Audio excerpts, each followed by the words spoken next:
Welcome back, family, to Northside LDN Caramba. And today we've got Arsenal 1, Brentford 1. And for me, bro, this is exactly why I question this manager. Those three substitutions. Those three substitutions is why this manager in saying that, are you good enough to get over the line? Odegaard, Skelly, and Saka coming on when we've got Real Madrid on Wednesday. Why? Why? What was the need to take Zinchenko off? What was the need to take Zinchenko off? He was doing well with Declan Rice in the midfield. He was doing well. Controlling the midfield, sparking counter-attacks. He was doing well. He was, you know what I mean, controlling the tempo of the game. Brentford didn't look like they're going to attack us or they were going to frustrate us. We look comfortable. Comfortable. No need to do that. Teeny, comfortable, calm, collected. Do you know what I'm saying? A couple of decent passes. What was the need? Por amor de Deus. Today is my 10-year anniversary with Mrs. Northside. Eu não precisava de stress. Eu não preciso dessa porcaria. Quantas vezes tem que repetir a mesma porcaria? Unnecessary stress. Unnecessary substitutions. Unnecessary mistakes. There was no need to. The team was playing fine. We still scored a goal. We were just as we score a goal, just as Thomas Partey scores a goal. You're changing it up for what?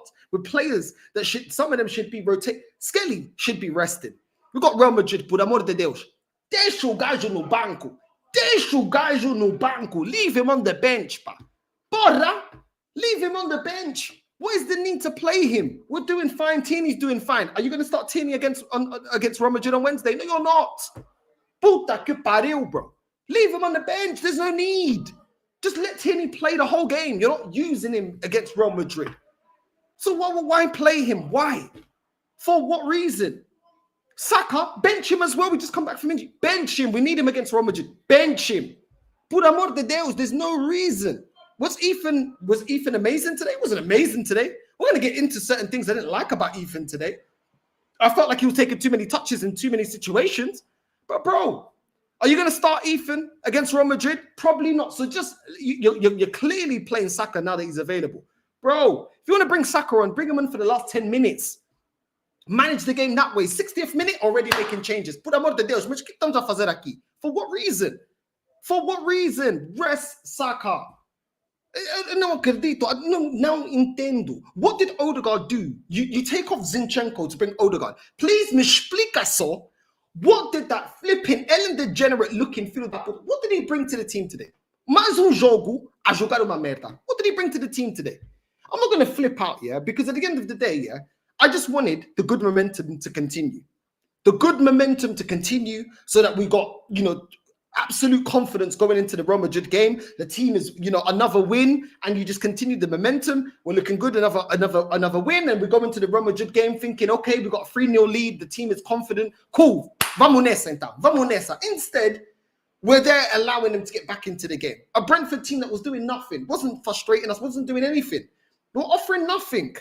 And yes, we were frustrating in this game. I'm not going to lie. We were frustrated. When you look at the front three, frustrating today. But put them on the deals. Why are you changing it up in the midfield? If there was a player that was stinking it out in the midfield, it was Jorginho, bro. And he went down injured. And the reason that we were down to 10 men is because you made the changes too early. And it weren't even changes that were necessarily needed to be done.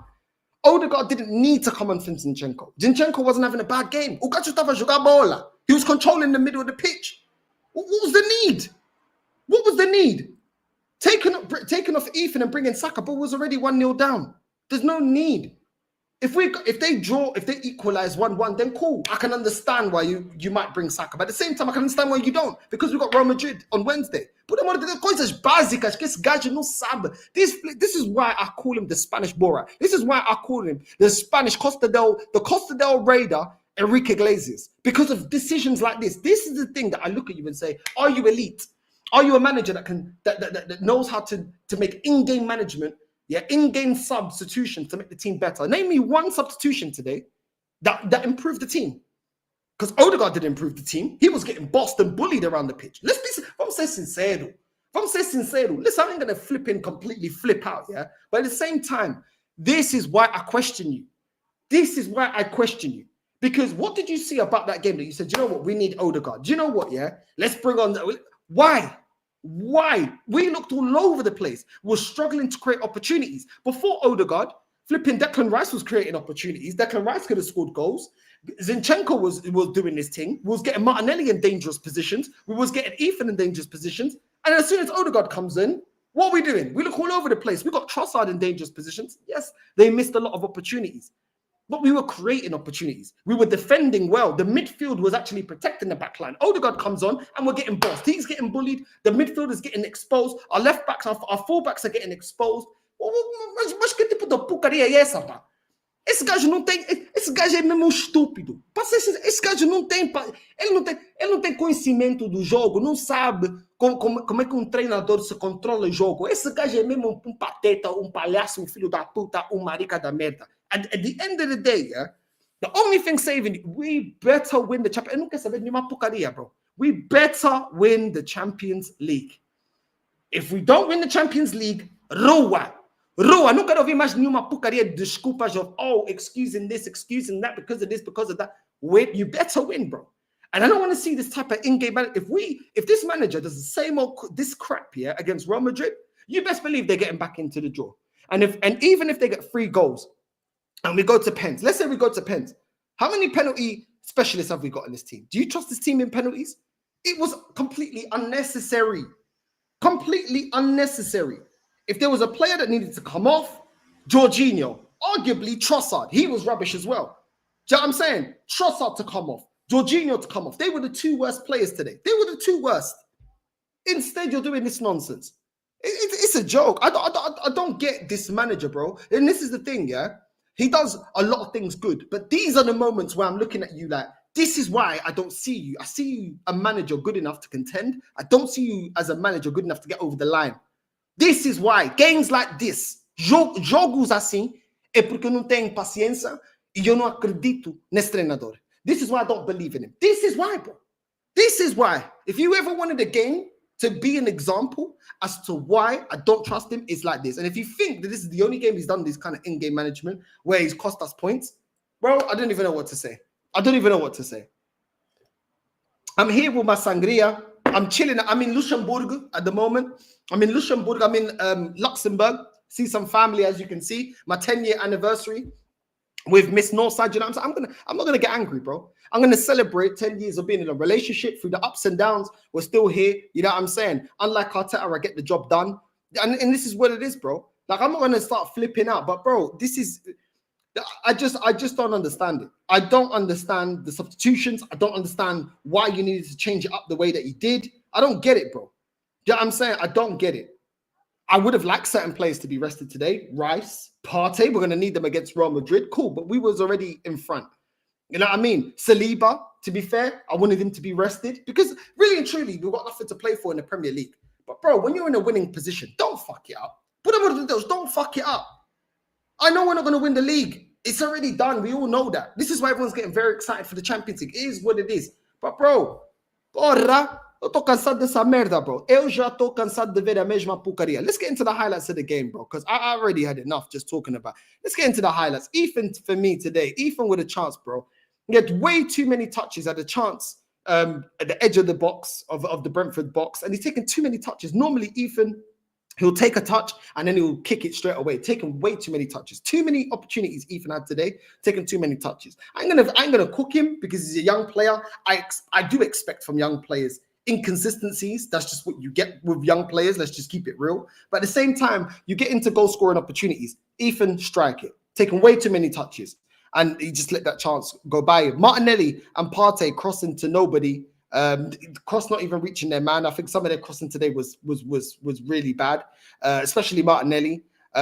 Martinelli on a counter, getting barged off the ball, easily getting just pushed and barged off the ball. Martinelli is a player that leaves so much to be desired, but I'm tired of seeing that flipping Brazilian, Rio de Janeiro flipping John Gotti, bro. I'm tired of this guy, bro. Man's got the same hairline as John Gotti, bro, running down the wing. The difference is John Gotti is actually beating his case. He could beat his man. He could beat the judge. That's why he called him Teflon Don. I can't say Teflon Don to Martinelli. That feel that puta can't beat his man. He can't beat his man. So I can't really even compare him to John Gotti because you can't even beat your man, bro. Simple coisas básicas. Esse pateta, esse marica não sabe fazer. Coisas básicas.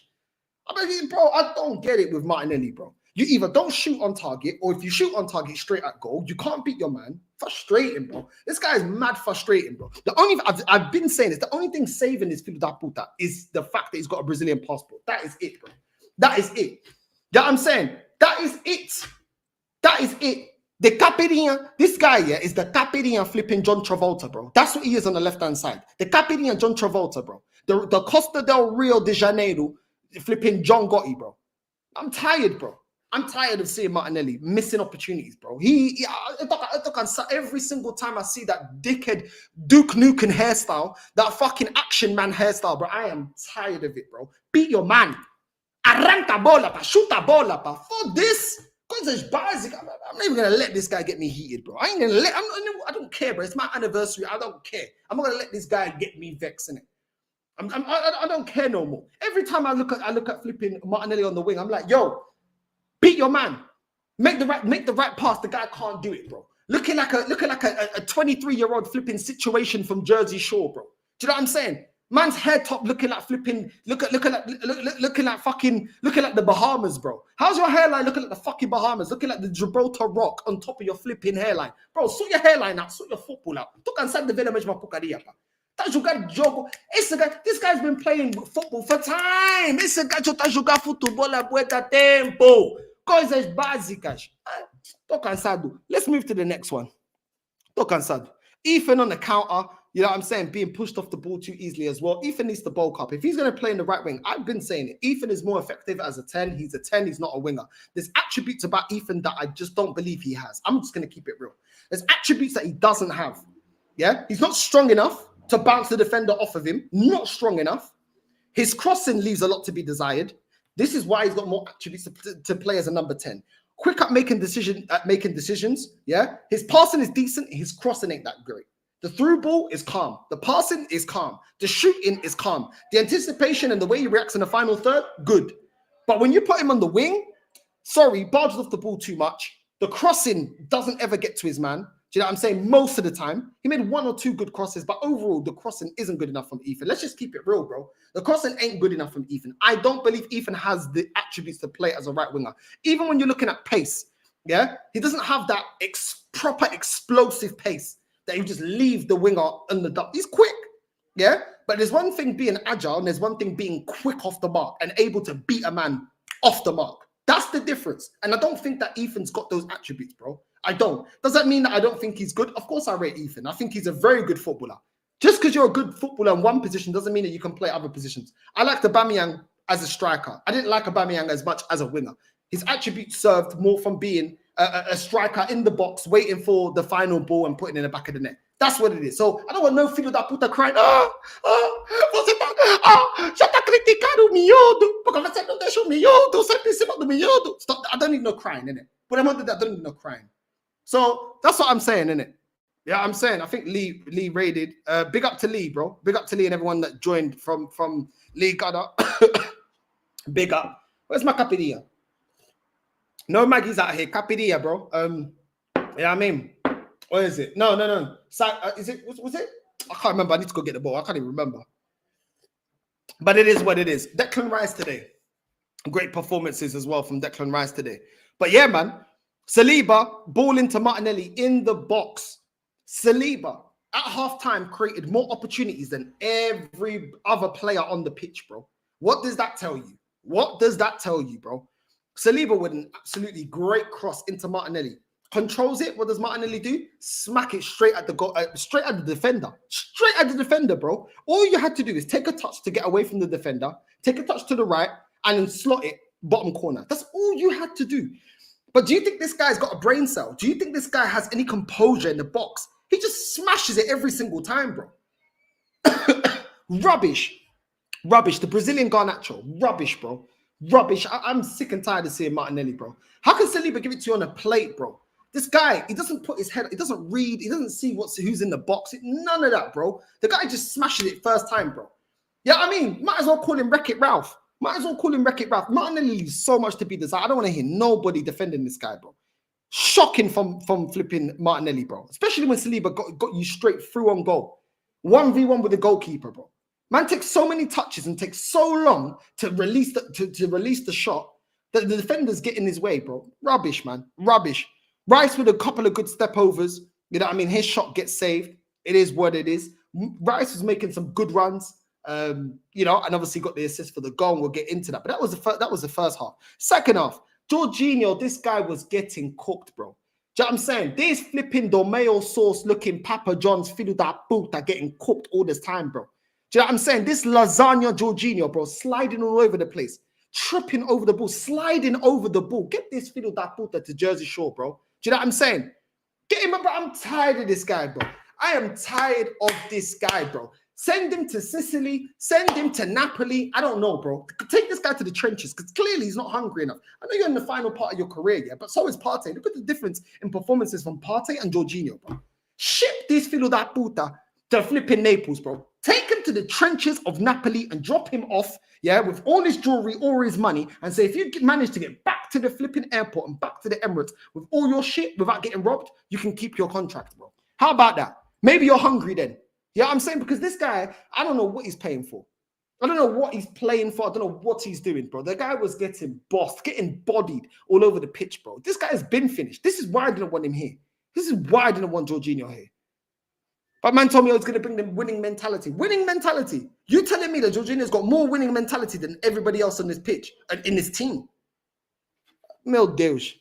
Meu Deus. Get that fiddle that put out. I don't even want to see his face, bro. I don't want to see his face, bro. Do you know what I'm saying? I don't want to see his face, bro. You know what I mean? Let him go. Let him go. Let him go be a cook in Calcio's or one of them ones. You know what I'm saying? I'm tired of it, bro. I'm tired of it. Ethan, again, taking too long to release the shot in the second half. Raya with a ball into Rice on the break. Great counter-attack from a corner from Brentford. Great counter-attack from Raya. Ball into Rice. And what I liked about Rice, on the counter-attack, he was reading the game. He was putting his, put his head up, reading the game. Martinelli was on the left, waiting, anticipating for the ball. He's like, you know what? Martinelli, you've had a lot of opportunities in this game. Fuck that. I'm going to pass to Partey. And the way that Partey slapped it as well in the near post, great goal, man. Great goal from Partey. And showing them how it's done, showing Trossard how it's done, showing Ethan how it's done on the counter, showing Martinelli how it's done on the counter. Great goal. Great counter-attack, great goal. What's this said? Great goal. You know what I mean? And then after that, that's when we do the substitutions for no reason. No reason. Making substitutions. You know what I mean? From this manager. And that's when the game just goes south. At that point, that's where the game goes south. Brentford with a cross, Raya out of position. You know what I'm saying? Again.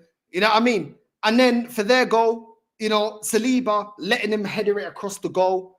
Do you know what I'm saying? Back across goal. Timber not closing down his man, and Weiss is able to turn and shoot in the back of the goal. Rubbish, bro. Timber, poor defending. Raya, poor positioning. Saliba, rubbish. Didn't win the ball. You know what I'm saying? Didn't win his aerial battle. Poor, man. Poor defending. Absolutely poor defending from the team to concede that goal. And then it's a long ball into the Brentford goalkeeper. Rubbish touch. So Saka gets the ball, goes round the goalkeeper, and as soon as he loses the goalkeeper, all he had to do was just tap it in. Instead, he's taking 60 million touches and then kicks it to the side net. What are you doing? What are you doing? I'm not going to fully grill Saka because I know he's not completely back to fitness. He's been out for a while, but what are you doing? Por amor de Deus. Arranca o shot, bro. Arranca the shot. Puta que pariu. Coisas básicas. You did the hard work. You beat the goalkeeper. It was given to you. The goalkeeper with an absolute calamity of a touch. You beat him. You get the ball, you beat him. You win the ball. Great. Beat the goalkeeper. Boom. Kick it first time. No. You want to take a 1,000 touches, allowing the defenders to get back to clear it off the line. What are you doing, bro? What are you doing? But amor de Deus, not good enough from Saka, man. Not good enough. I've been saying I don't believe that he's fully back to fitness. I don't believe that. But ninguém quer mover, né? Não quer mover porque Saka scored in his first goal back, in his first game back. Eu não quero saber. Eu não quero saber. You know what I mean? I don't quero saber. Big up to everyone that's joined from Lee's channel. Big up to everyone that's locked in. Make sure you're liking and subscribing. And yeah, bro, listen. It's just, I just wanted to, even if we just got the stinky 1-0, I just wanted to win because it's my anniversary. I just wanted to stand here with my sangria and chill. You know what I mean? Chill with my Don Sangria, a chillar, not having any stress. But instead, we're dropping points. Why? And the thing is, it's not so much the result. It's the fact that this manager is showing me again why I question it. Again, the substitutions unnecessary. Not taking off the right players that should have been taken off. Trossard should have been taken off for Moreno. wasn't affecting the game good enough, wasn't making the right passes. Do you know what I'm saying? Taking way too many touches in the final third. Não estava a afetar o jogo, não estava fazendo nenhuma merda nenhuma.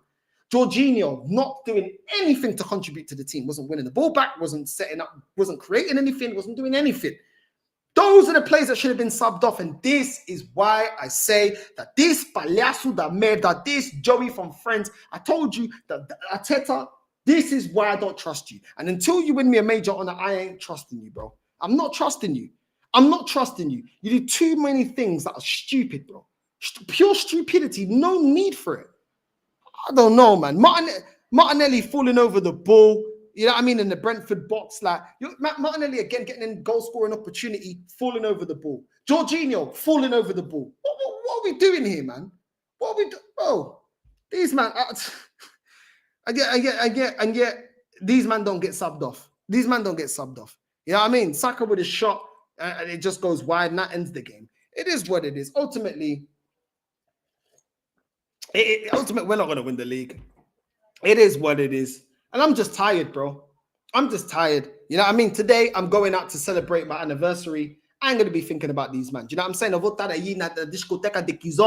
go to the Kizomba club. You know what I'm saying? Here in Luxembourg. I'm going to be dancing my cultural music. Stokos bem apertados. I swear.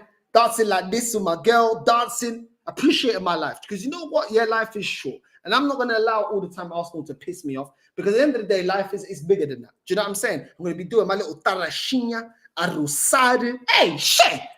Tonight is the night. You know what I mean? It is what it is, man. It is what it is. It is what it is. It is what it is. You know what I'm saying? And that's why I look at this game and think, bro, you cannot afford, at the elite level, you cannot afford to make these kind of mistakes. You can't. You can't afford to make these mistakes. And I said this against the Real Madrid game. Before I put the link out, I will be putting the link out. You already know the rules. Make sure you got your camera and your mic on, and it's all blessed. I'll try and get as many people as I can on to have their opinion of this game. But this is the thing, yeah? When I said, yeah, and some people took it the wrong way. When I said against Real Madrid, I'm like, Declan Rice isn't going to score free kicks every game. Once again, you can see that. Great free kicks against Real Madrid. I am not putting down his free kicks against Real Madrid were world-class free kicks. There's not a doubt about it. I said it's not something that you can rely on consistently. I said that also about the dark arts. I said it about the corners. I said these are things that you can add, but the tactics from the manager, the in-game management, yeah, and the way he reads the game is more important. It's something that you can replicate on a more of a consistent basis than relying on free kicks, set pieces, and dark arts. Yeah, those are things that you add as an extra. It's like going to the restaurant, ordering your main plate, and then you've got the sides. You don't start with the sides and say, oh, we don't care about the main. No, the sides are nice, but they're complementary to the main dish. And I've been saying this. So when we look at the Real Madrid game and I'm saying, yo, listen, this is the situation. Declan Rice scored 2 set pieces, yeah, from 2 set pieces. The only open goal we scored was 1. We had various opportunities to score in that game. We had about 6. We had from the goals that we scored, we have about another 4 open play opportunities to score against Real Madrid, and we didn't score. And this is the problem that I have. Yes, we did great against Real Madrid, and yes, we did well to score from our set pieces. But the way that we miss opportunities in open play, this could eventually be our Achilles heel. Yeah, one of our many Achilles heels is the fact that we miss too many open chances. Our conversion rate when it comes to our goals is way too inconsistent, and we miss too many opportunities. And we allow, a lot of the times, we allow teams to get back into the games. We allow them because we don't put the game to bed. And then when we do score, we score a bunch of goals, like we did against Real Madrid, like we did against Man City. But then you look at other games and you're like, bro, what are we doing? Do you know what I'm saying? Everton 1-1. Fulham, that was tight, 2-1. Chelsea won 1-0. PSV 2-2. Man United 1-1. Do you know what I'm saying? Too many games like that. Forest 0-0. West Ham 1-0 to them. You know what I'm saying? We've got a lot of games where we don't convert. The chances we have in open play, we don't convert enough. And this is why I say it's all great that we beat Real Madrid, but we have a massive problem. And everybody already knows this. So anyone getting upset, não quer saber nenhum cu de vaca, não quero saber, olha pro molho, não quero saber. This is why we said we needed a striker. And so if you want to cry, pode chorar. Like we say in Portugal, pode chorar lágrima de sangue. You can cry tears of blood. Não quero saber. One of our biggest problems is our conversion in open play, bro. We're too wasteful, too wasteful, too wasteful, and eventually it's going to catch up to us. But it is what it is. I am going to be putting the link up again. But big up to everyone that's locked in. Brentford better than Madrid. Nah, let's not go that far. It is what it is. If they get an open goal, it's not over. No, listen. If Arsenal get the first goal, then yeah, more than likely the game is out of reach. But you can see in the game today, how many opportunities did we miss? How many opportunities did Martinelli miss? How many opportunities did Trossard miss? How many opportunities did Ethan miss? How many opportunities did Saka miss? Do you know what I'm saying? Declan Rice even missed a couple of opportunities. So it is what it is, bro. It is what it is. It is what it is. Let me take a quick drink. Let me get through some of the comments first before I let everybody on, because then I miss a lot of the comments and you man take time to put the comments in. So let me get through some of it. Hey, Northside, big up. I've been watching football a long time. This time is not over. I see Real Madrid turning it on in the Bernabeu is insane. You scored 2 free kicks and 3-0 is not enough. Listen, we should have enough to get over the line against Real Madrid. But ultimately, they are the kings of coming back, but we should have this game wrapped up. We should. If we don't let the occasion get to us, if the defense do what they do more times than not, which is consistently perform, we should be able to stink it out, hit them on the counter, yeah? But we have to make those chances count. We have to make sure we put them to the sword. It just is what it is. It is what it is. Arteta complaining again. Bro, I'm going to keep complaining until we get over the line, bro. You know what I'm saying? The time I stop complaining is the time we get over the line. You know what I'm saying? Chance to get within 8 points of us, squeak our bums, and Arteta blew it. It is what it is, bro. Hey, big up my G every single time, bro. Big up Gunner 92, man, the year I was born. You know what I'm saying? Big up, happy anniversary. Big up Red Army. Big up Benji, man. Come on, man. Big up every single time, man. Thank you, bro. Feliz aniversario a la señor lado del norte. A la señora lado del norte. Big up, bro. Big up, my G. Thank you very much, bro. Enjoy your night out, bro. Them players were in Madrid in spirit. Yeah, bro. I'm telling you, it's crazy. Listen, we go again Wednesday without half the scrubs on the pitch today, and we get over the line. Bro, I hope you're right, bro. I hope you're right. You know what I'm saying? Celebrate second. Nah, I can't do that. I can't do that, bro. It is what it is. Bro, chill. Nottingham Forest lost like a win today gives us a trophy. That's not the point that I'm making.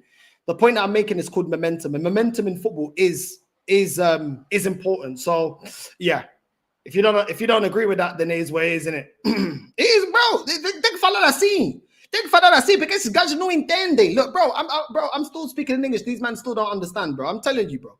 It's called momentum. I know we're not going to win the league, but we were in front playing the majority of our bench players. So cool. Make the right substitutions. That's all it was. See the game out. They weren't offering anything, but instead we give them a way in, and this is a problem.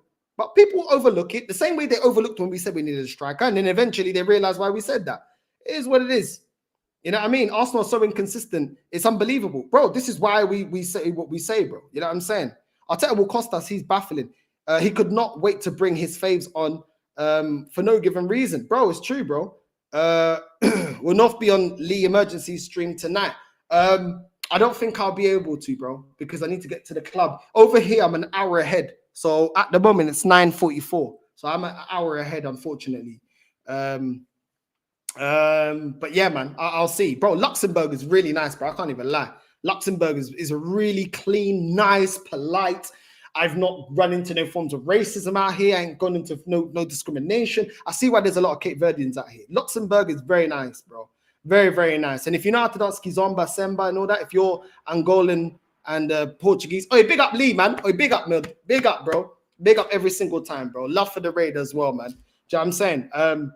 If you know how to dance Kizomba and Semba and Tarashinha, bro, perfect, because there's bare palops out here. And if you don't know who palops are, basically African Portuguese, Cape Verdean, Angolan, Mozambique, Guinea-Bissau, Santomé. You know what I mean? Anybody that's from there knows exactly what I'm talking about. Really, really good. So I'm going to go out for the first time today. I'm only here for a couple of days. It's very, very short. It's like a 4-day. I'm back on Tuesday. So I will be back for the Real Madrid game. But yeah, man, you know what I'm saying? The second half of this game is proof why Arteta will never win a major honor. I hear it, bro. I hear it. It's only Arsenal that know how to ruin a fan's day. Pray for win. They all take too many touches, especially Saka clear a goal. Should be smashing that one time. Facts. Facts, bro. Absolute facts. Let me put the link up. Hold on. Let me put the link up for Mandem to get their say. You know what I'm saying? We always give the Mandem a chance to have their say. Hold on a sec. There we go. Let me pin that. Pin that. Cool. Right. God of Honor in 2 weeks. Those 3 subs after the goal.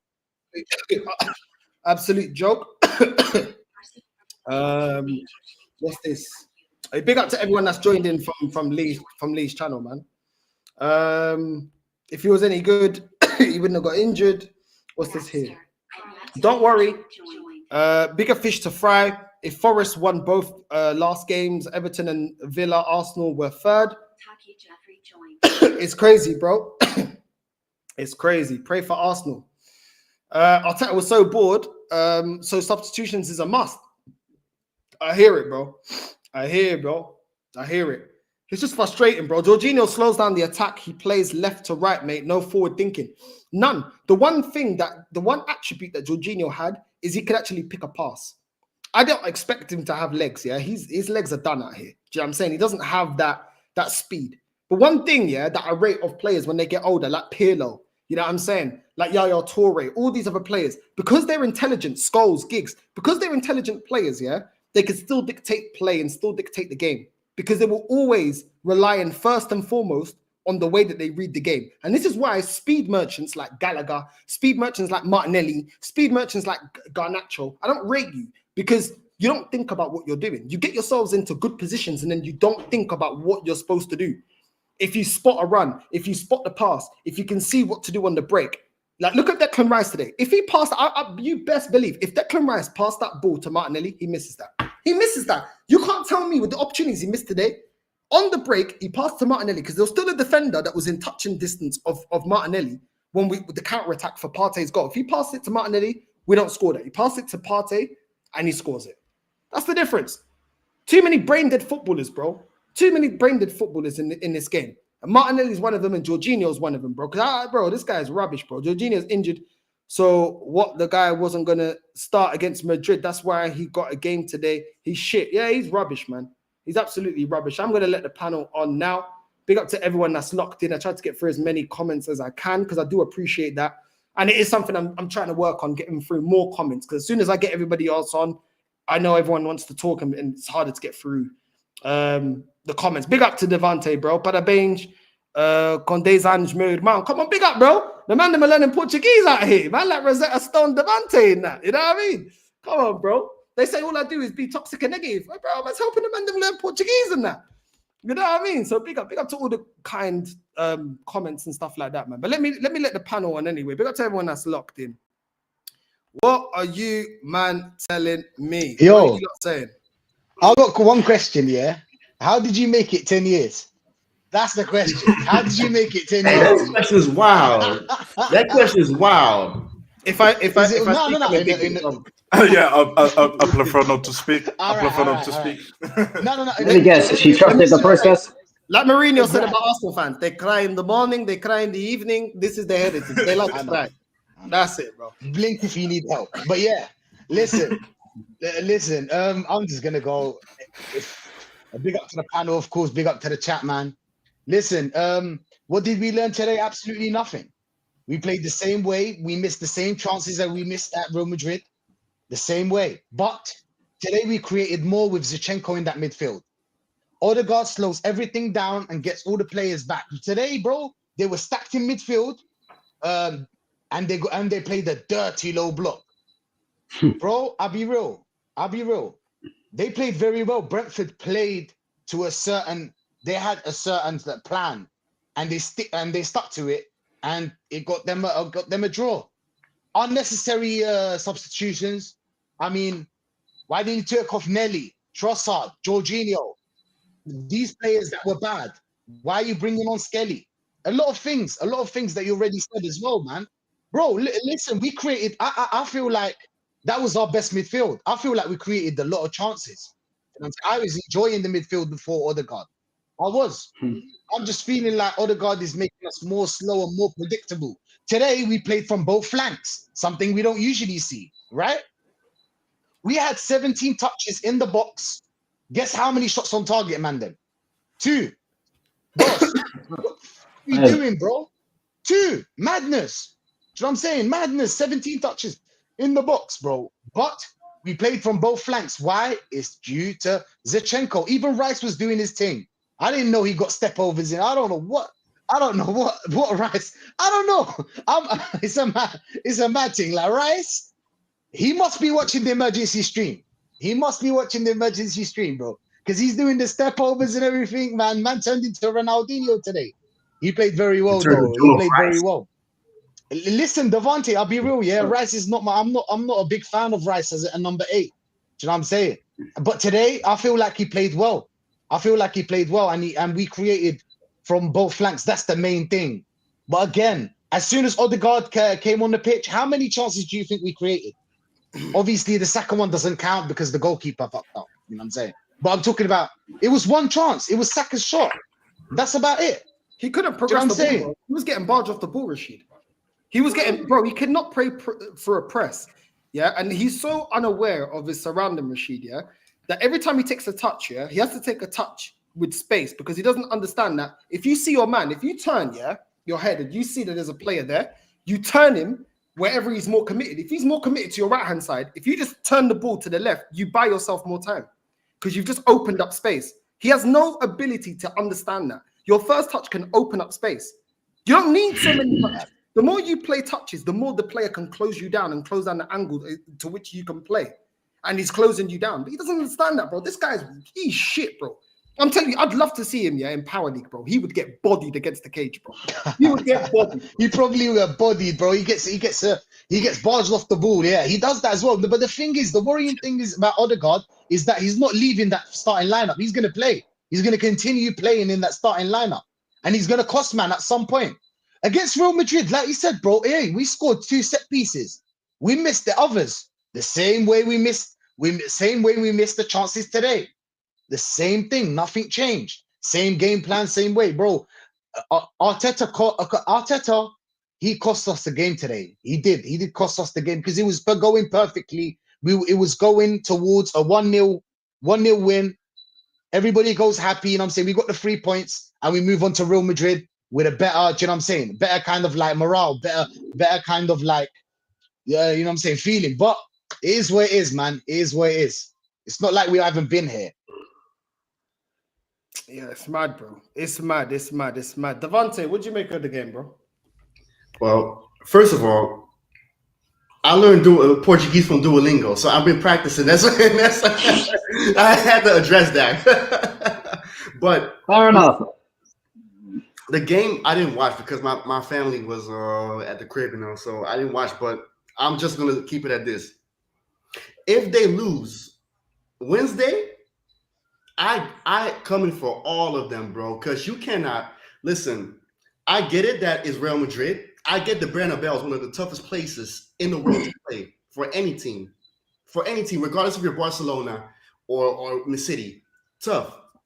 But you should not go there and let them smell fear, because if they smell even an ounce of fear, they're gonna come for you.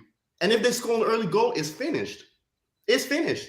Then you might as well kiss your ass goodbye because they're going to score for them and they're going to go through. So just judging from this game, right? 1-1. He rested players, but why did White start at a right back? Because I saw the lineup and I saw Partey at right back again. Why? Partey is actually one of the factors why we won that game against Real Madrid, because he was bossing the midfield. He was bossing the midfield against Real Madrid. So now he's starting at right back again. Why? Why can White not start, right? And for him to still play Lewis Skelly, Saka, Odegaard, because you don't trust your bench. You do not trust your bench at all. You don't even trust the young boys. Like, what's the guy's name again? The striker from the youth academy that's on the bench. What is his name again? Nathan something. Yes. Oyedeji. Yeah, him. Oyedeji, right? You don't even trust him. He ain't getting no minutes against Brentford. of all teams. Respect the Brentford. Are you hearing background noise? Background noise? Are you hearing background? No background. Maybe I've got this window open. I don't know if it's me. Hold on, let me mute myself. No, my windows are closed, bro. Nah, someone's watching the stream or something. Nah, I can't hear it. Sorry, I sorry. My bad. Not No me. worries. Man. But if anyone is watching anything, please, I can't get that. Please, just for the show, please put yourself on mute if that's what you're doing. But yeah, continue. Yeah, but like I said, so you don't trust your bench to do the work for you. So you still like overwork guys that are important to win that game Wednesday, or at least get the game over the line. Because a 1-1 draw or 2-2 draw is enough to go through, right? You don't have to win it. Just make sure you don't lose the game. But again, like you said, like a minute ago, it's about momentum. You're losing momentum now because you drew against Brentford and you didn't even play the best of games. So how are you going into this game with Madrid now? Not a lot of momentum. And Madrid, you know they're up for it. They got a point to prove. They're like, everybody think it's over now. Watch us. We're gonna summon all the darkest of magic and call the refs or like all this stuff, like all the crazy demonic stuff. Because they're the Illuminati's favorite football club. That's what I call them, bro. So that's what I mean. I'm so scared for Wednesday because I just feel that Arteta doesn't have the know-how or even the ounce of IQ to make sure to drag this win or this game over the line to make sure, hey, we're not going to lose there. We're not going to lose. And I hate that. Hmm? I hear what you're saying, but 3-0, like something would have to go stupidly wrong for that to happen. And for as much as I don't trust this manager, I don't see him throwing away a 3-0 lead. I get what you're saying though, but the thing is, right? Just because for the way I see Madrid just up for this game, and knowing that Arteta doesn't have the greatest of resume of getting games over the line when it matters the most, That's like true. So that's what I'm fearing the most of, and I hate to refer back to this, right? Ajax in 2019, when we went to the Bernabeu, when we won 4-1, we had no fear at all. And remember, before people gonna say, oh yeah, but their team wasn't good enough, they were the defending Champions League winners. So are they now as well. In 2025, they're still the defending Champions League winners. Go there with no fear. Go there, play your game. Don't go into their game. Play your game the way you played on Tuesday, and then maybe you can get it over the line. Because I feel like the players are good enough to get this over the line. Even the Saka with one leg, right? Like Rice has been playing very well, right? You still should be able to get it over the line. Now PSG and Aston Villa, that's going to be a different story, right? But you should be able to get this game over the line with a 3-0 lead, a 3-0 lead. Like AJ said, I cannot imagine a 3-0 lead being fumbled like that. But leave it to Arteta to do something stupid like that, bro. I'm just saying, if they fumble it, I'm staying up all night to be on the stream and cussing the fuck out. This is what I'm gonna do, bro. This is what I'm gonna do. If that happens, I'm blocking Yasser immediately because I'm not trying to get cooked again. Cooking, I'm telling you right now, yeah. I'm looking down the lens, yeah, to this club. If we fumble it against Real Madrid, yeah, I'm telling you, the cooking you man are gonna get from me is gonna be generational. It's gonna be an hour rant before I even put out the link, bro. You man are getting cooked for a whole hour, bro. Do you know what I'm saying? Whole hour. You man better fucking do your job, bro. I'm telling you right now. Everyone's getting excited, yeah? You better get over the line against Real Madrid and you better fucking win us, yeah? A Champions League for the shit that we've had to go through for 21 years. Yeah, we are owed this. People are crazy. They think, oh, we don't want to win. No, we're owed this. 21 years of this shit of not getting over the line. We are owed this. Man talk like, oh, you can't talk. 21 years. Are you mad? I could have murdered someone when I was 13 and I was getting out of prison now. What are you talking about? Mad. Better get over the win, bro. Better go over the line. I'm telling you right now, I will not be holding back, bro. You know what I mean? Because No Context TV is going to have plenty of clips because I ain't holding back, bro. But anyway, as I was saying, before I start getting heated. Oh, what you make of the game, bro? First hour, it was actually quite calm, quite relaxed. I think we can all agree it wasn't as bad as everyone thought it might be. So many changes. Have I mentioned on the stream before, but we should be putting Zinchenko in the midfield because that's actually his best position. Look what happens when you put your players in your actual positions. It's like they ball out all of a sudden. Football is an easy sport, but it's made complicated by idiots. I swear to God, right? I will give praise to Kivior and Saliba because that partnership needs to be cemented now for the rest of the season. We need to keep that partnership. And they did really, really well today. Saliba was commanding, dealt with everything. And Kivior didn't really do much wrong, to be honest, in this game. He held his own and done his business. Great to see Kieran Tierney back, playing at left back. Bossed it, absolutely bossed it, as we know that he would do. Again, this idiot of a manager decides it's a good idea to put Thomas Partey at right back, considering after this game, we've dropped 13 points because Partey's at right back. Yeah. And people say about and them lot over the other side of the fence are saying all about VAR and the refs and that. No, bruv. 12 draws. We've had 12 draws. You turn half those draws into wins. Guess what? We're right on Liverpool's heels. Come on. And what did Hook say? Math doesn't lie. Where? Well, that bit of math also doesn't lie. So fuck yourself. Anyway. Sorry, to be fair, Carl, that beanie on Hooks' head doesn't lie either, but that's for other conversations. Sorry, but I saw the 40-minute clip you put out there, mate, and my blood. I'm glad I left an hour before he came on because I probably would have got you cancelled. So I do apologise.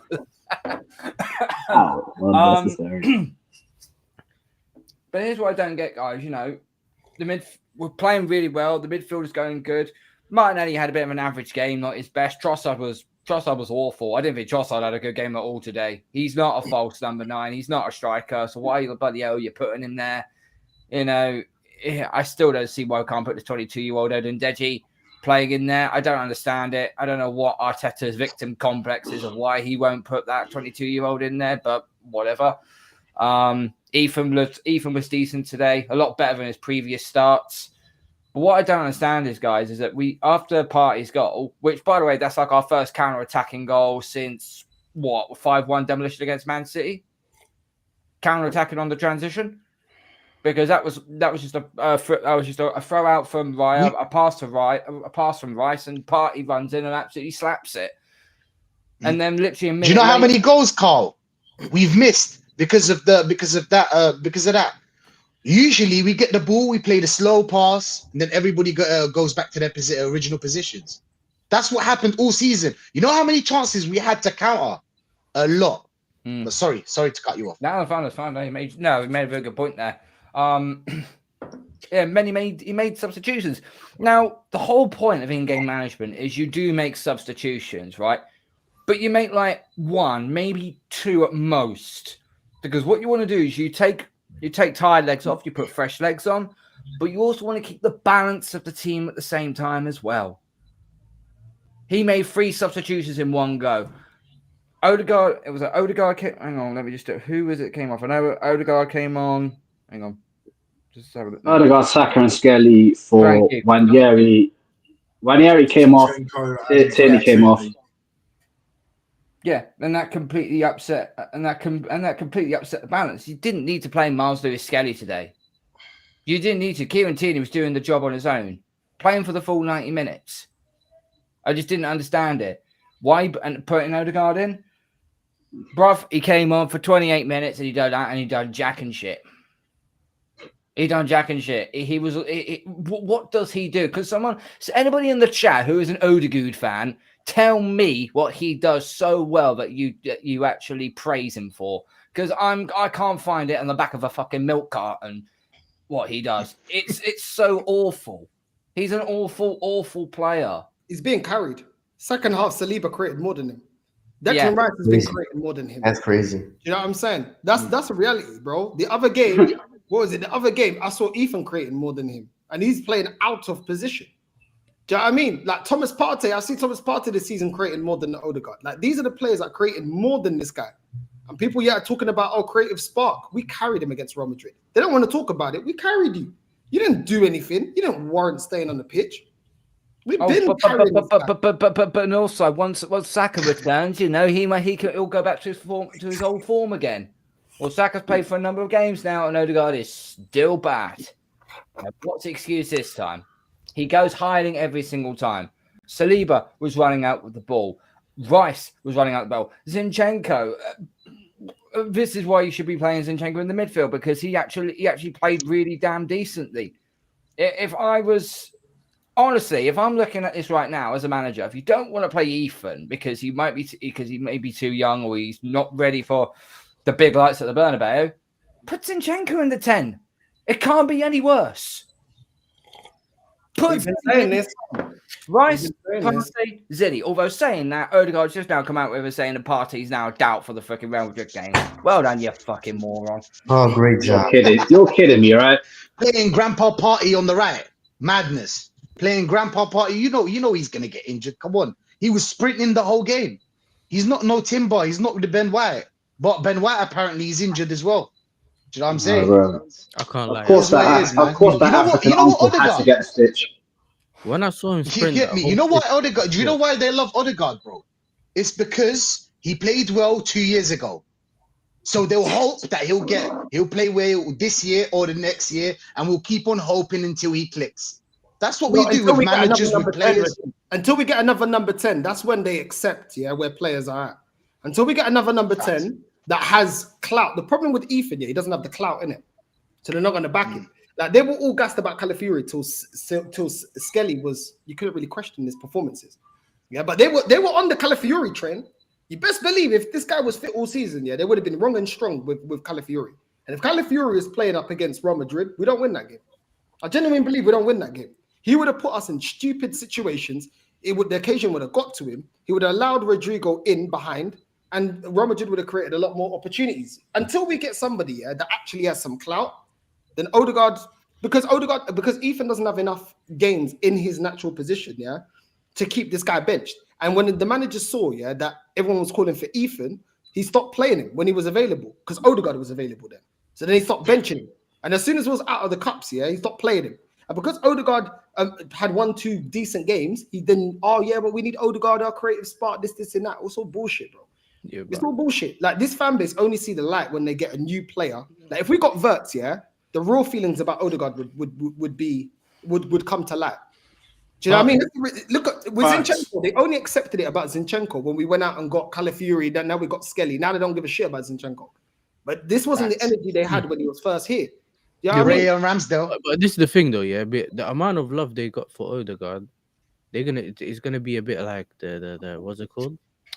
It's gonna be a bit like what's the guy's name? Alan Boyd. He's Alan Boyd. The Emery thing, because they didn't want Wenger to go, they'll get onto Emery. So there's a similar thing that can happen here. So if the number 10 you end up getting doesn't do well or makes a mistake or whatever it is, Odegaard never should do that. Do you get what I'm saying? It's just one of them ones. They don't give that player a fair time. I see it at my club all the time. Because they wanted Leao, but the club didn't end up getting Leao, and you got Sancho. Okay, cool, we'll just get onto Sancho then.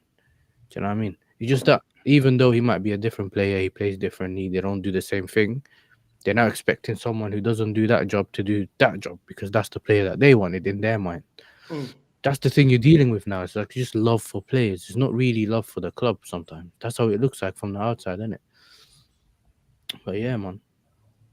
Yeah, no, I hear it. I hear it, man. Natstar, what do you make of this game, bro? What's your thoughts on this game? First and foremost, big up for having me on. Happy anniversary and all of that. I'm sure you're gonna have a wicked night, brother. Big up, bro. And it's boy. Boy. Best believe that. But yeah, anyway, I've said this before. I think I said it on your stream, Carl. I said it on Aaron's as well. Big up both of you. Yeah, I didn't want to see any of the first teamers that played against Real Madrid playing today. I would have even started Odegaard, as shit as he is. I thought, do you know what? This is a meaningless game. The league's done. But after seeing that, first hour, it was pretty calm. We're doing well. And then as soon as Odegaard gets on that fucking pitch, right? You know, you notice how even some of the players are looking around and are just like, oh, I can't believe we got this scrub on our team, innit? Like, he's done it again. Do you know what I'm saying? He's done it again. One of them ones, innit? Do you know what I'm saying? And it's just like, can anyone explain to me, not just the Agals, but even the hooks, whoever it is, I don't give a shit, yeah? Can anyone explain to me what Odegaard does, what Martin Odegaard does, what he excels at? Can anyone explain that shit to me? Because what you saw for half an hour, right? What you saw for half an hour, that proves to me, and it should prove to everyone else, that this guy should not be playing for the rest of the season. Period. He's the modern day. I don't care if we get knocked out of the Champions League. He's the modern day Frank. He's the modern day Spanish Frank Spencer. Everything's all good. Everything's all working in neat and order. The minute Frank Spencer comes in and makes one little turn of a cog, all of a sudden the whole thing fucking goes up. That's exactly what it implodes. It all implodes. This manager, I saw this manager's because they panned the camera to him a few times. Yeah, this manager looked like that. He knows he fucked up. You know, we're all saying. Even I was saying about the Havertz deal is going to be the one that the straw that breaks the camel's back. Yeah, that's the one that's going to get him potted. That and the fact that he made Odegaard captain and he's put his faith in him and trusted him. Because it's not even a case that Odegaard's let him down. Odegaard just ain't the guy. He never was the guy. Havertz, people can say, Yasser, you're a Chelsea fan, innit? You'll know, he weren't doing it, but at least he scored in the Champions League final. Yeah. Whereas with Odegaard, what the fuck has he done his whole career, man? He's won one trophy with Real Sociedad. We got this brother on loan. On loan.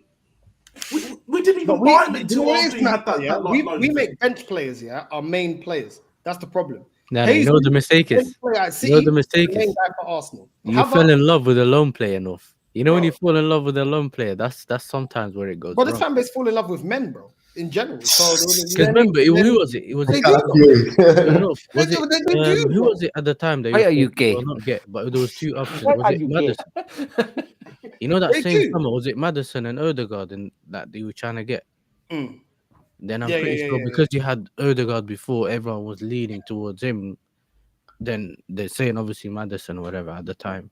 But when I used to watch Arsenal games, when he first started playing, I always felt like he's important to what he does to Saka on the right-hand side. That's his only piece of importance. Other than that, he just looks busy, but doesn't do the right thing. He's getting in the way now, bro. He is getting in the way. That's the problem. How many times is this brother hiding?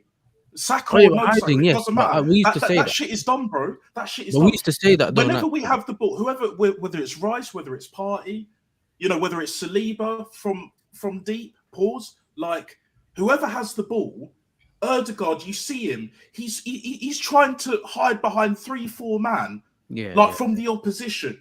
Never wants to receive the ball. When people are having a go at Guendouzi, during the Unai Emery era, and just before Arteta got rid of him, another genius stroke from Lego Head, right? Yeah.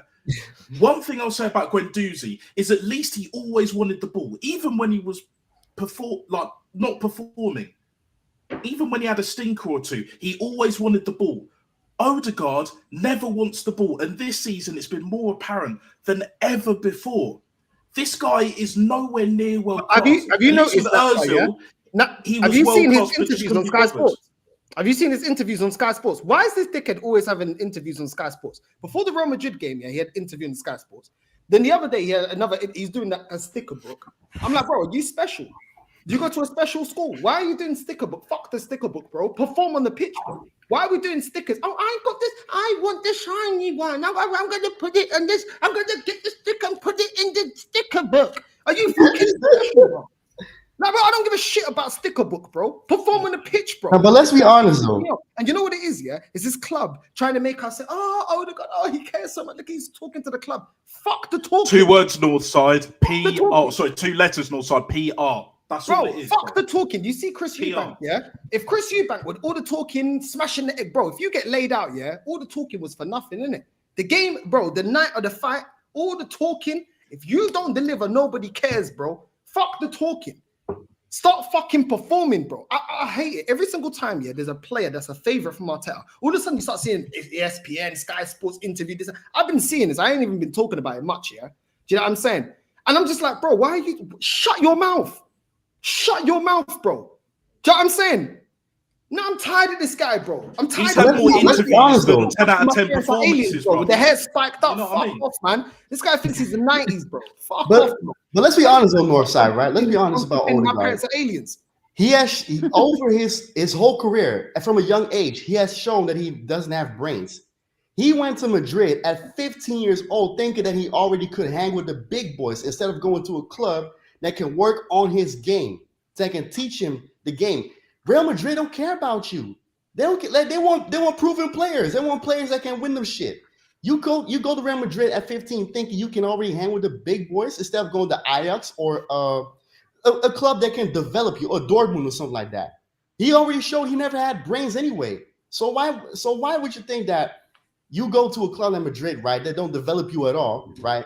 You do good at some clubs in the Eredivisie that also don't really like do the developing for you, and then you go to Arsenal, a club, right, that's all about the PR now and the circus stuff, and they fall for the okie doke. Now look at Odegaard. He's the fucking captain. The captain of Arsenal. But you have two. You know what it is? They have you guys. Who have made two that players in your decision? midfield that Who hide made from the that ball. decision? You're nuts to listen, man. There's two players in your midfield that always hide from the ball, and it's Odegaard and Rice, bro. Rice, especially when he plays in the 8, when he plays in that left 8, he's always hiding behind someone. Yeah, but at least he drives forward, though. But At then least because he can play drives out of the forward, press. he's been doing it more recently. But there was a time where the only time you see him is when he runs back to get the tackle in, and then because he does that well, people forget that he's not progressing the ball forward as much. But you can't have two players doing that often, innit?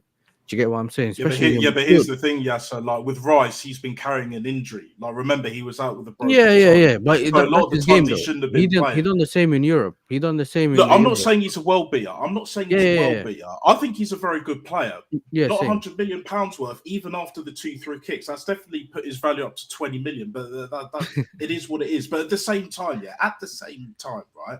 Like one thing I'll give Rice, is he's not just busy for busy's sake. Yes, he can have stinkers. Even the best players can have stinkers. But he won't do what Odegaard does and literally just hide, not want the ball, and like not take any responsibility. And the fact of the matter is, Rice or Gabriel, but Rice at this point, because he's still playing and he's not injured at the moment, technically, like should be our captain. Odegaard was never captain material. Never. If you're a captain, you say to Rice, you're not taking both free kicks. Even if you allow him one, second one, I'm taking it, bro. The fact that you allowed him to say, yo, I'm taking a free kick. The first one, you should have said, yo, I'm taking a free kick. If I miss this free kick, you take the next one. If you're the main set piece taker in a club, that's what you say. I'm the set piece taker, bro, and I'm the captain. It's my responsibility. I'm going to take the free kick. If you F it up, cool. Next one, all right, cool. I can understand that. You allow him to take both situations gladly. Yeah, you have the ball. No worries. You take it. I'll go hiding. I hear what Yasser's saying, and we've had this discussion. Yasser, you know this. We had this discussion, But one thing I will say about Rice, first of all, it's not his game. But even though it's not his game, the one thing he used to only do is crash out in the box. He'll be in the box looking for a header. Now I see him driving with the ball. I see him actually being able to get past the press. If he has space, he knows how to run into space. I can't say any of that about Odegaard. Even the way he did it, even how he did it today on the counter, the way he went slightly to the towards where Partey was, is how he took out that defender that was behind him, and he kept running in it. So I think Rice's limitation, is when he's got his back to the opposition and receives the ball from the goalkeeper. He hasn't got the ability to turn the defender. That's when I don't think he can actually transition. But if he gets it on the half turn and he's already got the momentum, he's able to drive forward. And if he sees a pocket of space, he will at least drive it to the edge of the box. And then he will pick a pass. Odegaard don't even pass. He just lags, bro. It reminds me of every time he gets the ball, it's that fake shot, and then he goes back. And you're thinking, bro, like those 2 runs that I've just seen, at least someone like a Martinelli may have made a run, but he only thinks about the Saka run. Do you get it? If he can't get the Saka run done, then he goes back. It's almost like they can only attack from that side, isn't it? And Yeah, bro, sideways and backwards, it's Who's crap, bro. practice, Do you know what Odegaard reminds me of? He reminds me of when you're losing connection on Call of Duty, bro. You know where it has like connection interrupted, bro. yeah, It's he's just talking lagging. It's about the going back ping, and bro, forth, the back lag and forth, ping. back and forth, back and forth. Yeah, the lag thing. What are we doing here? How many times? And spinning top as well on top of that. What are we doing here, guys? Like, what are we doing here? This guy is a fraud. As much as we talk about the manager being a fraud, like, there is no coincidence. I don't believe in coincidence, period, but that's by the by. There is no coincidence that we've got a rookie manager who's a fraud, and we've got, well, not a rookie captain, but a fraudulent captain. And the rookie made him captain. Do you know what I'm saying? Odegaard shouldn't even be starting on a regular basis. At best, he's a squad filler. Let's be real, he's not better than Marino, really and truly. Like, in terms of importance and what he actually does, he's not better than Marino. At least Marino, Man said even in input delay, you midfield, know. does more. And when Marino came on today, Marino did more than what Odegaard did. That's a fact. Marino in midfield today for 15, 20 minutes did more than what Odegaard did. And Odegaard was on for 10 minutes or so longer. Yeah. Oh boy. How does that happen if you're world class, bruv? Even if you're having a slightly off day, I don't want to hear this crap, man. Do you know what I'm saying? Like, I don't want to hear any more praise of Odegaard for the rest of the I'll be season, honest bruv. though, yeah. For me, I don't want to hear it. when I watched that Real Madrid game and like, so obviously Saka started whatever, and I just felt like he could have brought Ethan on. Do you get what I'm saying? And then he shouldn't really play this game, in my opinion. Just play Sterling and whatever that other guy was. What's his name? Odegaard and them, man. Just let them play. And then I looked at the starting lineup and I was like, what, Partey's playing? And in my opinion, he was one of your most like important and best players on that pitch. Like what he was doing in midfield in that game, not this one, I mean the Real Madrid game. Do you know what I mean? He was doing a really good job in it. So I was thinking, yo, you rest him, especially knowing that he has some niggles once in a while, whatever. So you'd protect him because the game's soon, innit? So he'd be ready. Even Rice, bro, I probably wouldn't have started Rice just in I wouldn't case. have started any of them, bro. wouldn't Because now have them Partey's stressed. injured and Jorginho's injured. So our midfield To be honest, options though, are I basically kind of. Zinchenko and Ethan, So and what that's you? pretty much it. So what about the see with me? I didn't really have a big issue with the Kivio and what's it called, the Saliba, because I thought maybe they can have a bit of a connection and whatever together, innit? Because they don't really play often together. So maybe playing them with thingy. Yes, you're risking them potentially for an injury if anything goes wrong, but at least they know they have a bit more game time playing with each other, innit? You don't just want to throw them in the big game, if that even makes sense. Look at That's the man. only thing. If you think Moreno's better than Odegaard, you have no understanding of football or Arsenal's current system. I don't know ball, guys. I don't Yeah, know we ball. don't know ball. basically. Yeah, Well, that's let me the tell you first thing they go something. for, you know. You don't know More ball. performances, yeah, from Moreno Can I playing comment? out of position and delivering in a big game, which Real Madrid was a big game, than Odegaard playing in his main position. He's a one player, never gets taken out of position. Never plays on the wing, never plays in the 8, never plays as a striker, nothing. Always plays his main position. Stinker or not, he plays regardless. What's he done? And to be honest, he's better as an 8 north side. He's better as an 8. And you didn't listen to what I was saying, bro. Like what Marino did today, because he didn't play up front, he was playing in midfield. And I don't rate him. Definitely not as a midfielder. I'm not saying he's a good player.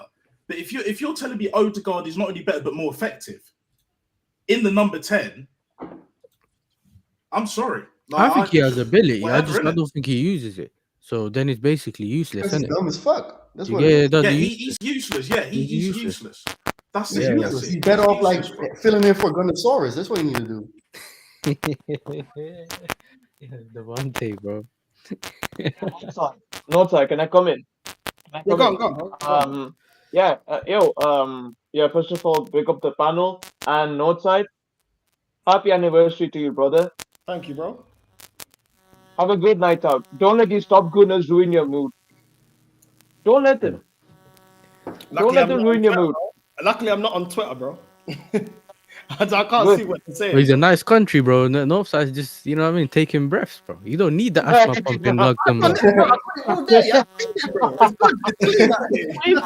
You don't need the asthma pump in Luxembourg, bro. It's, No, Luxembourg there's is grass strong. and that over there. Bro, I was doing shisha yesterday, yeah. I think, it's gonna F me up, bro. Like my breathing. It's been calm, bro. Even the shisha's clear.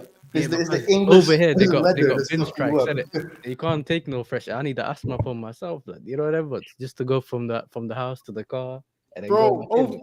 Bro, it's nice around here, man. Oh, Rizzy, we're getting some like squeaking noise. Try reconnect to your thing or jump out, jump back on. Yeah, It my sound bro. like a mosquito, And I'll man. let you back on. But bro, yo, transport here is free. You can go on It's mad, train. you know. I can't lie. Northside messaged me and he's like, "Bro, transport's free. Yeah, he told me that today, man. You know that was. The weather's Yeah, nice." but you know what? Yeah, they was telling me, yeah, my cousin was telling me, he's like, yo, don't. I said, oh, they got Uber here. He's like, yo, don't use the Uber, you know. I said, why? Bro, you're paying arm and a leg for the Uber. It's mad expensive. Yeah, same over here. Same over here. Yeah, But the transport's free in it. So I said, all right, cool. It's kind of a decent trade-off if you live here. Yeah, Because it's like, well, you don't really pay for transport. So if you really need the Uber, the only thing is like, obviously you get to a point where obviously you need a car in it because obviously transport cuts off at a certain point. But bro, you be traveling all day, yeah, and it's calm, bro. The kids Yeah, out but here, Northside, they Northside. behave. This is the thing about Europe, bro. If you get a car, you insure the car, not the person, not like England. So everyone in the family can drive the whip. You know them ones. Okay, It's just that's how it is. So That's as what long my as they got a cousin was license, asking me to drive his smart car, and I said, I don't know, bro. He's like, Northside's hey. like, yo, he's not trying to get a charge. You know, he's like, "Drive with the insurance," you know, he was like, I was like, yo, you trying to set me up or bro, something? I Yeah, went this to Norway. Them man are telling me dashing me the key and that drive. I'm like, bro, what do you mean drive? What smart I car? was like, Is there a 16 key you got and to stick in the back to wind it up so it can go?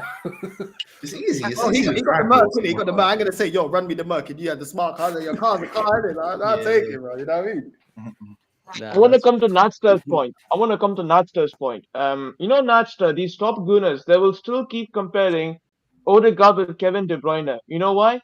Because they're so insecure that they're so insecure that they want to bring up this. Look, no disrespect to Odegaard, but no disrespect to Snodgaard, but yeah, where was he today? Where was he today against Brentford? And today, Kevin De Bruyne scored a fabulous free kick against Yeah. Palace, and he won us the game. Bad boy free That kick. that tells you a lot about De Bruyne. And Odegaard, I've never seen him step up to the occasion at all. Yeah, but he I turns never up seen for him do 70% that. of the season, so they're gonna go off of that. You know what I mean? That's what it is, bro. Because he turns up against 70% of the season. It's good enough. That ain't good enough, man. It's crazy. But facts, you lot's come back from 2-0 down.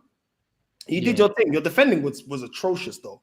I don't know. It was But both your atrocious. Yeah, fullbacks, no doubt. atrocious. But I yo, think the way it's you good got back it's into that game, respect, man. Respect. You lot got back into that game, man. That was an overall good performance. You got to fix up And defensively. Yeah, listen, Natster. big up the semi-automated offside, you know. Big We up don't the have to see no semi-automated Mike VAR, Tyson brother, anymore, too. bro.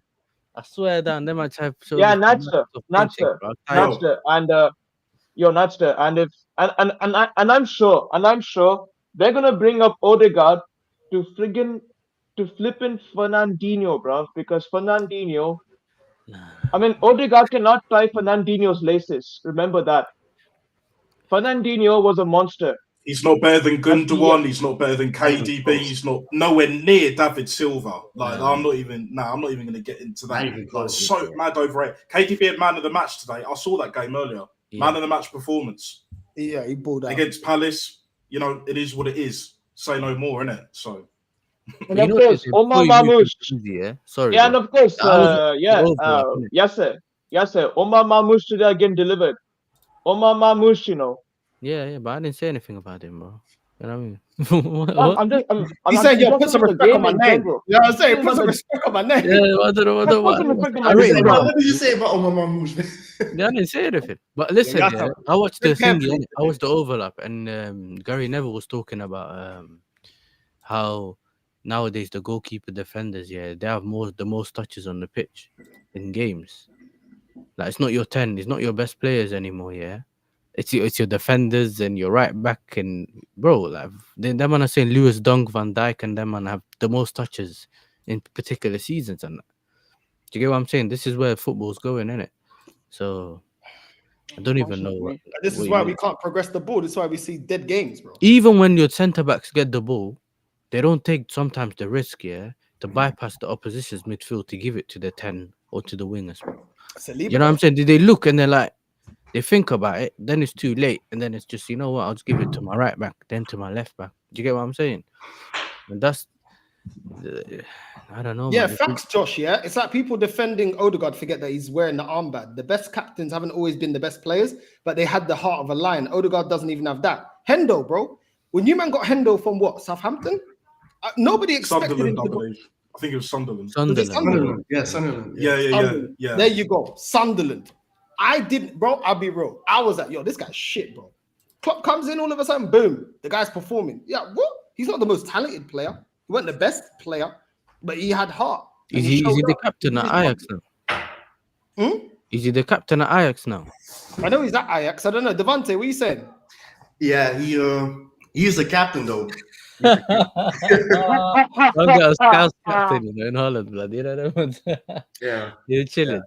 I mean, he's not a bad captain though. The thing is, like, he's of course 34 years old, so he's not playing a lot of games like he should. But he definitely like let his presence be, felt. That's for sure. Yeah. There you go. That's more than Odegaard. We don't know what he's doing. He just hasn't got the legs or the engine. He hasn't got the legs or the engine anymore, Jorginho. He just hasn't. That's the only. Did he ever have legs? That's the only thing he's good. That's the only thing he's good for is that he can actually shout at the players, and actually command his presence. Yeah. But regarding of his football technique and that's lost. Look at that. Facts, Yassar. Did you hear what Czech said about playing out from the back? He spoke about how he would launch the ball to Drogba and they'd be in the opposition box within 3 seconds. Yeah. Bro, even if you play Sunday League, the goalkeeper launches, let's say he goes to a striker, and you have like a Giroud. He keeps the ball down. Your attack starts from there. When he holds the ball up from where he holds the ball up, almost like you've already kind of bypassed it. If you can link up with someone or your wingers make a run, do you know what I'm saying? You pass it back to your 10, all of a sudden your wingers are making runs. You're kind of starting your attack from there onwards. Or even if it kind of goes messy in midfield, if you can retain the ball, move it on, it's further away from your goal. Wake up, bro. I'm seeing teams play and it's like in their own goal, bro. I even watched the Bayern Munich game. They play like these men play 2 high lines in the center of the box, and then they just go in from one side to the other, and then these men are playing at the back. A man almost passed into his own goal earlier, bro, against Dortmund. I knew Zay lost his mind when he saw that, yeah. And everyone's just I was there. Yasser. Do you know what I mean? was there. So it's just the way people playing. It's just not really like some of it doesn't have like I can't the sense in it. I can't get how does this even make sense? Like, okay, cool. Sometimes you can keep the ball, pass it around, and then maybe sometimes go a bit more direct. But it just seems to be you have to pass the ball on the floor and it has to go through the back 50 times. You get what I'm saying? I just don't get it. The thing is, the passing out from the back for me, I think sometimes the managers are trying to get opposition to commit to a press, like a team press, and then get players out of position. But Arsenal don't really press like that as a team. So you can play out from the back against us as an example. But Rice is going to stay back. Partey's going to stay back. Most of them are going to stay back. We'll probably commit Odegaard to press. That means Martinelli's still in position. That means Saka's still in position. Our fullbacks are still in position. And our defenders will stay back. So you're not breaking us down. Like, if teams are not going to press as a team, you're not doing anything. All you're doing is holding on to the ball, but you're not opening up any space. So against teams that don't, and you also need somebody that's comfortable in the ball enough to hold it and see the pass and be able to play through that pass, make the long pass if they see a gap. So you need intelligent players that are technically gifted and are comfortable in the ball and can hold on to the ball enough to, as the press is getting nearer to them, they can just bypass it with the long pass. A lot of these players don't have that. So what you're trying to draw them out, but they're not getting drawn out. And Arsenal are one of them. You're not going to draw us out playing from the back because we don't press as a team. We don't press as a team. Saka, Odegaard, and Martinelli, and whoever's in the striker do not press as a group. And that's what you're waiting on. Because the whole thing of it is, get them out of position. All of a sudden, counter attack, long ball over the top. Yeah, it's the Zerbi thing, bro. I remember he used to do it with Brighton all the time. But you have to take mad risk, and your goalkeeper has to be so good on the ball. And literally, that's why they keep going out. And then he waits for them to step up, and then all of a sudden, it's a couple passes, But then, sometimes the teams just don't do that.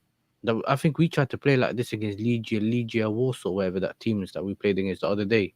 And bro, that man just sat back all in their box. So eventually, we are the ones that have to push forward, innit? If you're gonna play against teams that are low blocks, you have to find by hook or crook, you have to find a way of scoring. Whether it's a shot from outside the box, free kick, you know what I mean, or iron the needle pass, or a player taking a risk running through, you know what I mean, taking that risk, making a run. Do you know what I'm saying? And then this is the things you don't get, because a lot of these players are robots. They're not going to make their own decision to get into a certain space or have that individual brilliance in it. That's why you kind of do need them in the team as well. But when you have all of these robots, they're waiting for the manager to show them what directions to go to first, and then they don't know what to do in that position. So what they end up doing is taking that safe option. Yeah. That's why you coach them though. Like if you coach them a certain way, then they're gonna behave a certain way, bro. Like because you've coached it out of them. The players that were creative, he's coached it out of them. So then all of a sudden, when you're in a sticky position, you think they're gonna do some individual brilliance. But you've made it clear that certain man won't make the team. This is the thing with these man, yeah. They'll say, "Oh, your certain man won't make it into the team if they play outside the system." Then when you're in a fucked up situation, oh, but you could. It don't work like that. It don't work like that. You can't just turn it on and off after coaching them for flipping years and years of, nah, you have to play within this parameter and you can't do this and you can't do that. That's why I just like players here that are inventive and do their own thing, bro. Because the opposition can't account, yeah. Like you see what Rice did as an example. I know it's more of a set piece, but you can't account for that because you never expected that because it's not within what you've seen in our games or something that you can practice for. Let me give you an example. Today, Serge Gnabry came on and he literally ran through from I think roughly where Martinelli gets the ball. Yeah, so just after the halfway line, he got the ball, ran through the whole of that left hand side. Yeah, of Dortmund, and just scored in the bottom right corner. They didn't know what to do. They tried to tackle him, but they couldn't get the ball off him. He just turned straight into the middle and scored. So when there's players with individual brilliance or talent, in terms of, they have very good dribbling or they have some flair, whatever it is, in terms of that they actually make use of, you can't defend against that sometimes. Do you get what I'm saying? Because it's not just an open book. It's not like if he goes out wide, stick your leg out. If he goes out left, you do this. There's not a book for you to know exactly what to do. So you have to go on. It's more situational awareness. So if he turns, then he turns again. He got you. You get what I'm saying?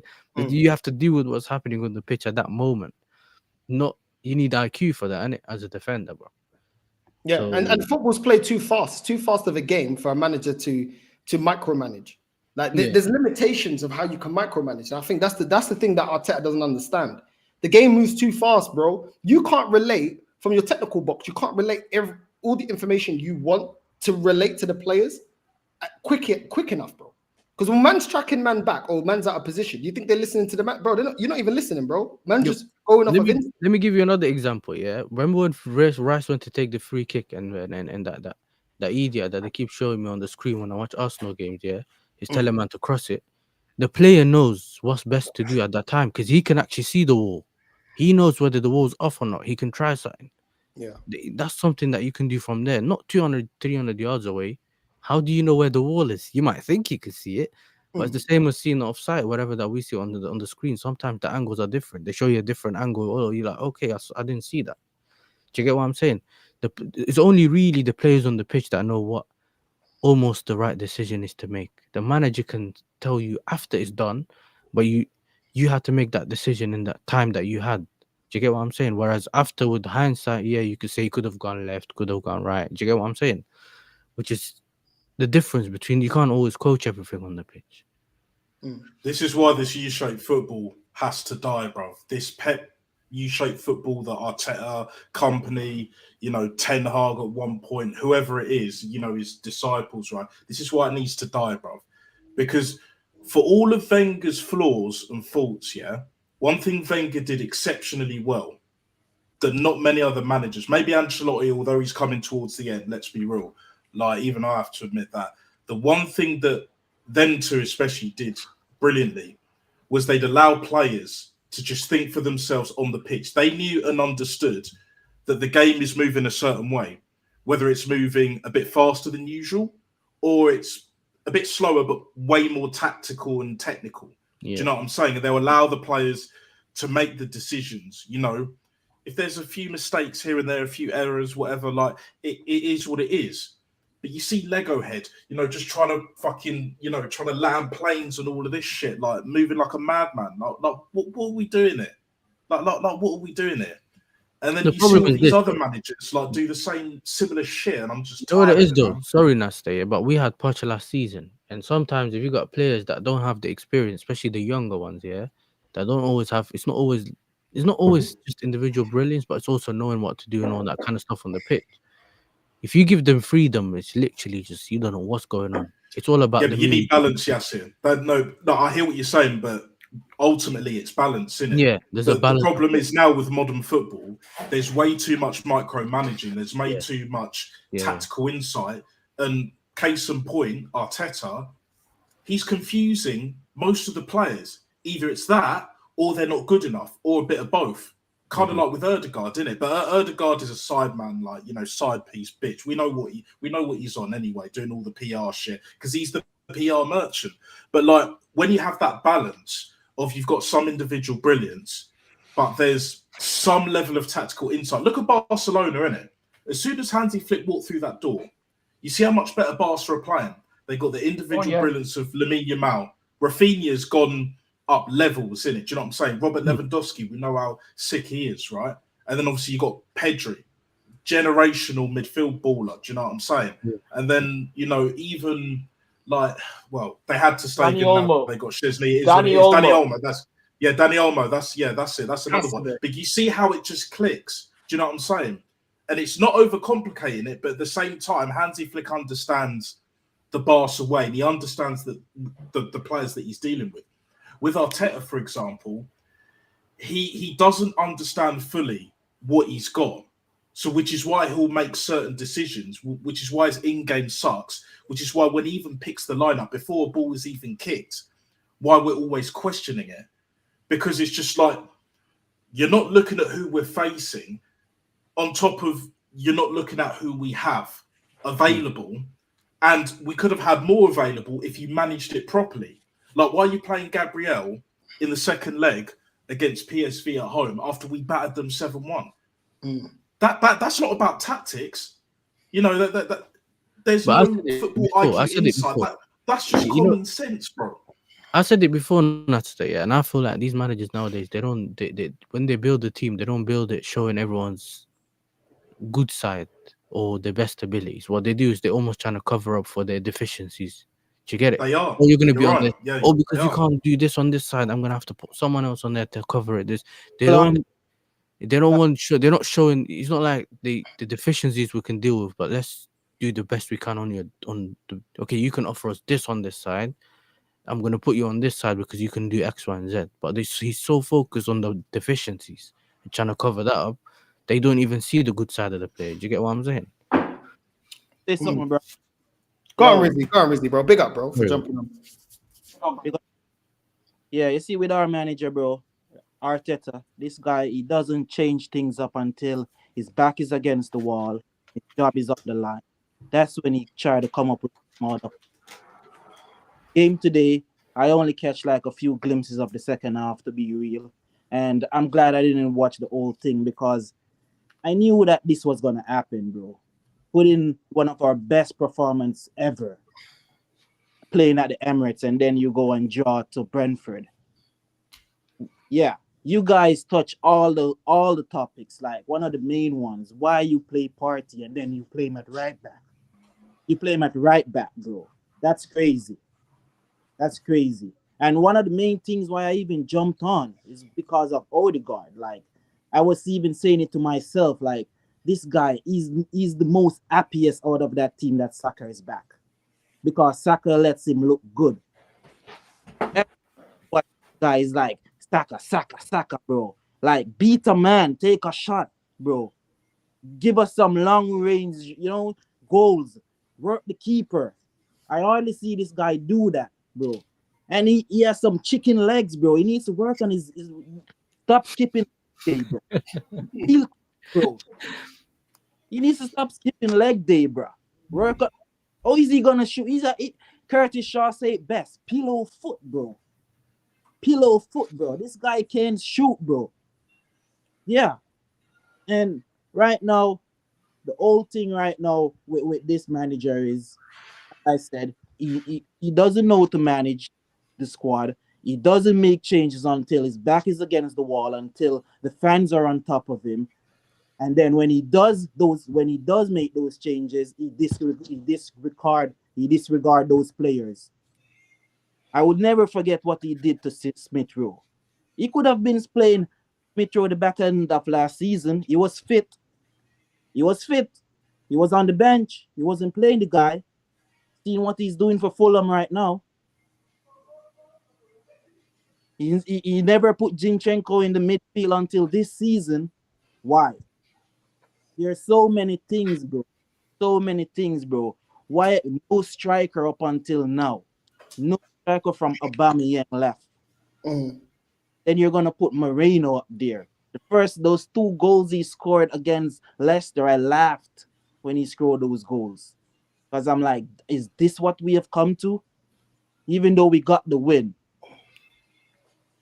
PR merchants, man, scamming the fans, dealing with us like they're a bad bitch. That's how they're dealing with us. That's how they're dealing with the fans right now. You're gonna put out a bid for Watkins like a day before the transfer window closed. You never were in for the guy, bro. You did the same shit with Douglas Luiz a few seasons ago when he was at Villa, and Villa was like, "Fuck you, man. We're not selling him." Like, I'm glad we got this new sporting director in, and I hope he don't take no shit from this guy and just do what he needs to do and get the right players in. Get the right fucking players in, because this is the last season, the last dance, bro. Like, and with the Madrid game coming up next week, not until the fat lady sings. I see crazy stuff happen in that stadium, and our they still don't have the mentality to me, and also the manager still don't have the mentality to bring this team over the line. I hope he proves me wrong, because that's what we are all here for. Celebrate. We want wins. We want trophies. That's what I want. I don't want no fucking merch. I'm tired. This club can go 2 seasons without no new merch. The amount of merch these club has been pushed out. Like, pushed out some fucking trophies now. And I'll leave it. But this is why they do it. They do it during the season as well, because they wait for moments like this. Like against Real Madrid, everyone feels good. What does fan base do when they feel good? Buy merch. Buy merch. You know what I'm saying? Because we believe we can win the Champions League. They're smart, bro. They wait for situations that they can push more merch.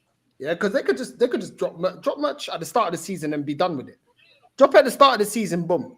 If you keep dropping it, like every time the feeling's good around the club, or there's a result, or it looks like you may do something, they already know football fans are emotional.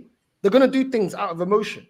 You know what I'm saying? Like as soon as the club's doing good, yeah. I remember when the club, like, we're doing good in the sense of we're competing. So let me make that very clear. We're doing good in terms of competing, which is something that we wasn't doing for a long time. So while the club is competing, majority of fans will be happy with that.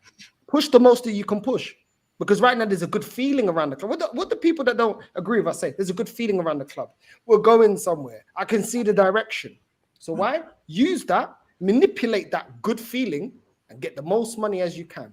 Because as soon as that feeling goes away and we start losing games, like when everyone knew we weren't going to win the league, yeah, let's be real. This fan base were already losing patience with this whole thing, yeah.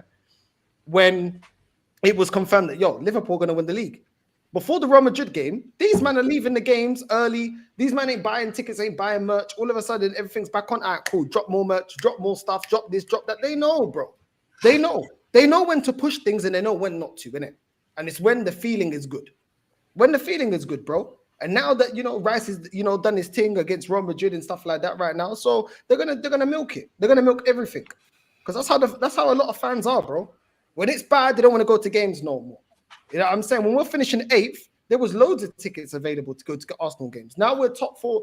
We're in the top 4 consecutively. I want to go to games. I want to go to games. I want to go to games. But what are we actually doing? You know what I mean? These men are excited about the Champions League. If we don't win the league, yeah, I don't want to hear anyone downplaying the Champions League. Don't tell me it's a journey to be proud of, because if you're going to gas it when it seems like we're doing well in it, if we don't achieve, then what's the excuse? Because what was you even gassed about? You don't really rate it then. And this is the thing. Well, this is why Berta was brought in. Northside, this is why Mafioso, Andre, exactly. Mafioso, bad boy Berta, yeah. This is why I was brought in. Matty was the first one to say it. Big up Matty, Southern Google, yeah. Yeah, he was saying that he's being brought in. Yeah, he was being brought in. He's being brought in for two reasons, yeah. To fix this horrific wage bill, number one. Number two, to get rid of Lego Head, bruv. And he will. And he will.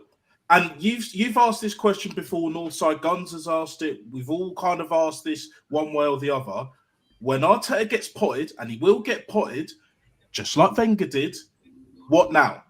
You're gonna go where Arteta goes? Are you gonna support another club? Are you gonna fuck off down the lane? What are you gonna do? They've done that one. They've done that one, you know. Yeah. Exactly. Berta means business, bro. They're gonna join Villa at Tottenham because we're a family. Yeah, exactly. Berta means business, bro. Berta means business. That's the point I'm making, guys. Berta means business, yeah.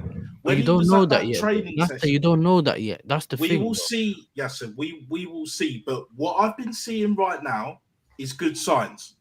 I'll give it a year. I'll give Berta a year. I will judge. Was it 2 transfer windows? Yeah. So this summer and January, and then at the end of next season, I'll assess it properly. Do you know what I'm saying? But from what I've been seeing of him, and he's not looking happy, that's a great sign. If he was looking all joyous and all of that, like Edu, do you know what I'm saying? Shrimps on the Barbie and all of that, yeah.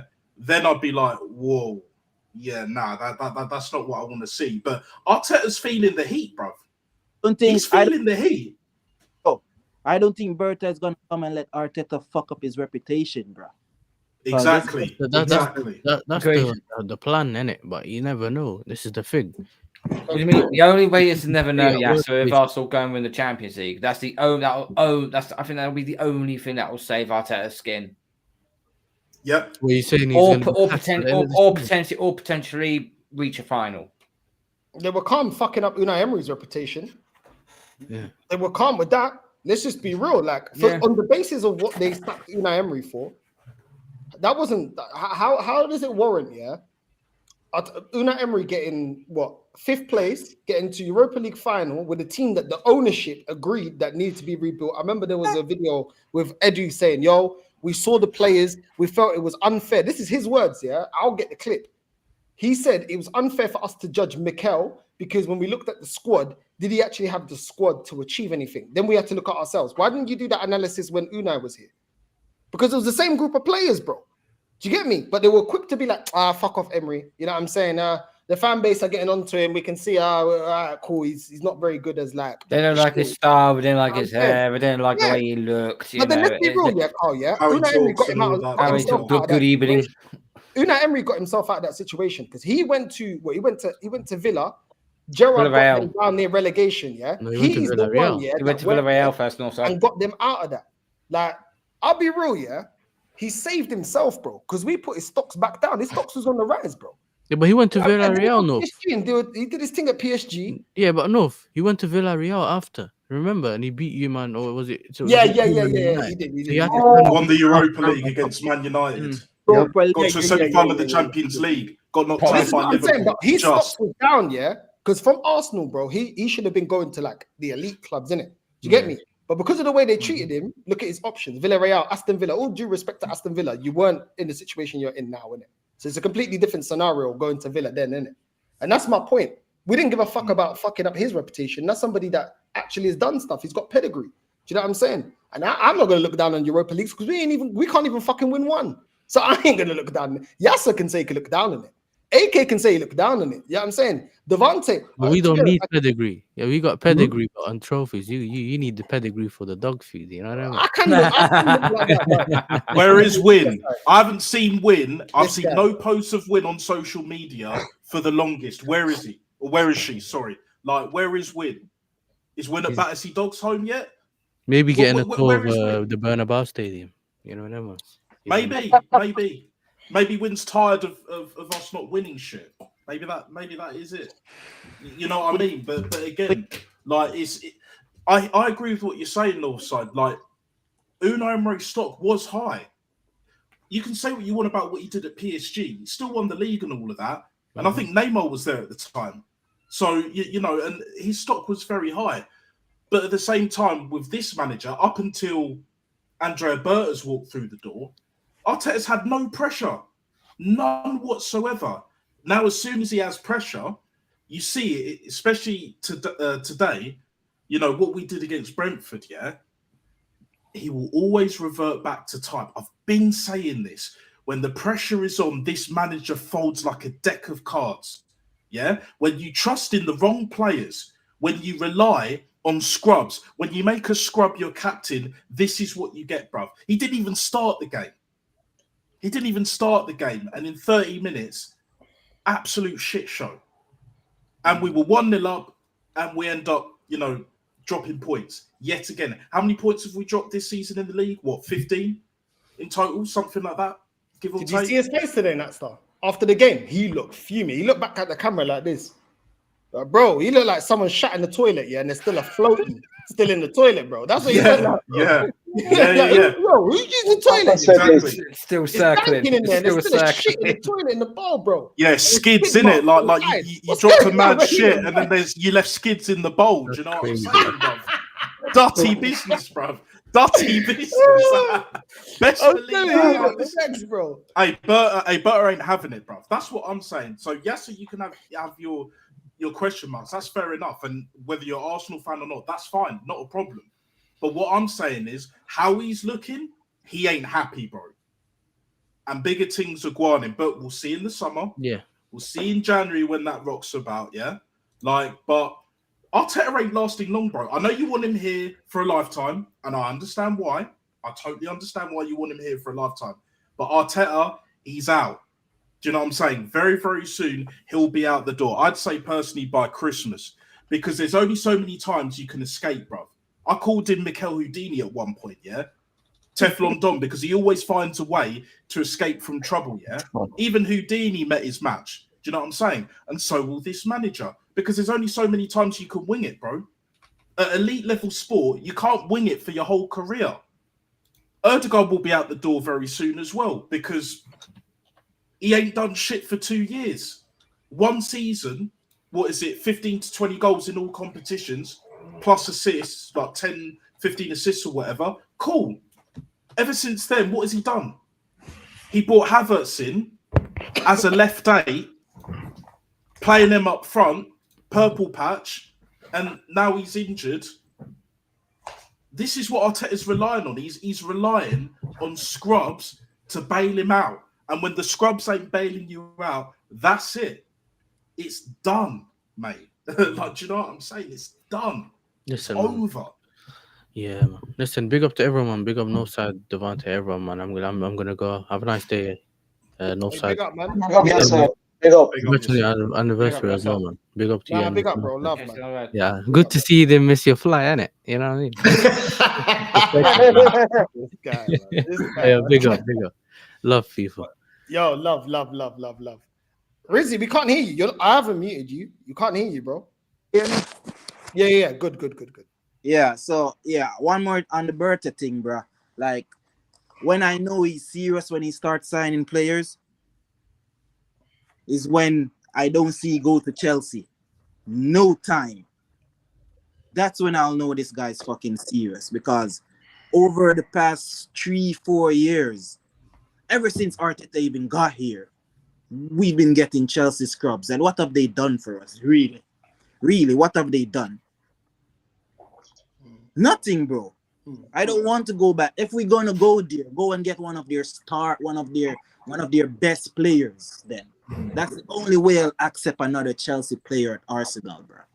Because it makes no damn sense, bro. It makes no sense, bro. Like how we gonna be taking these players that's out of the prime and we're trying to win stuff? They have already done it, bro.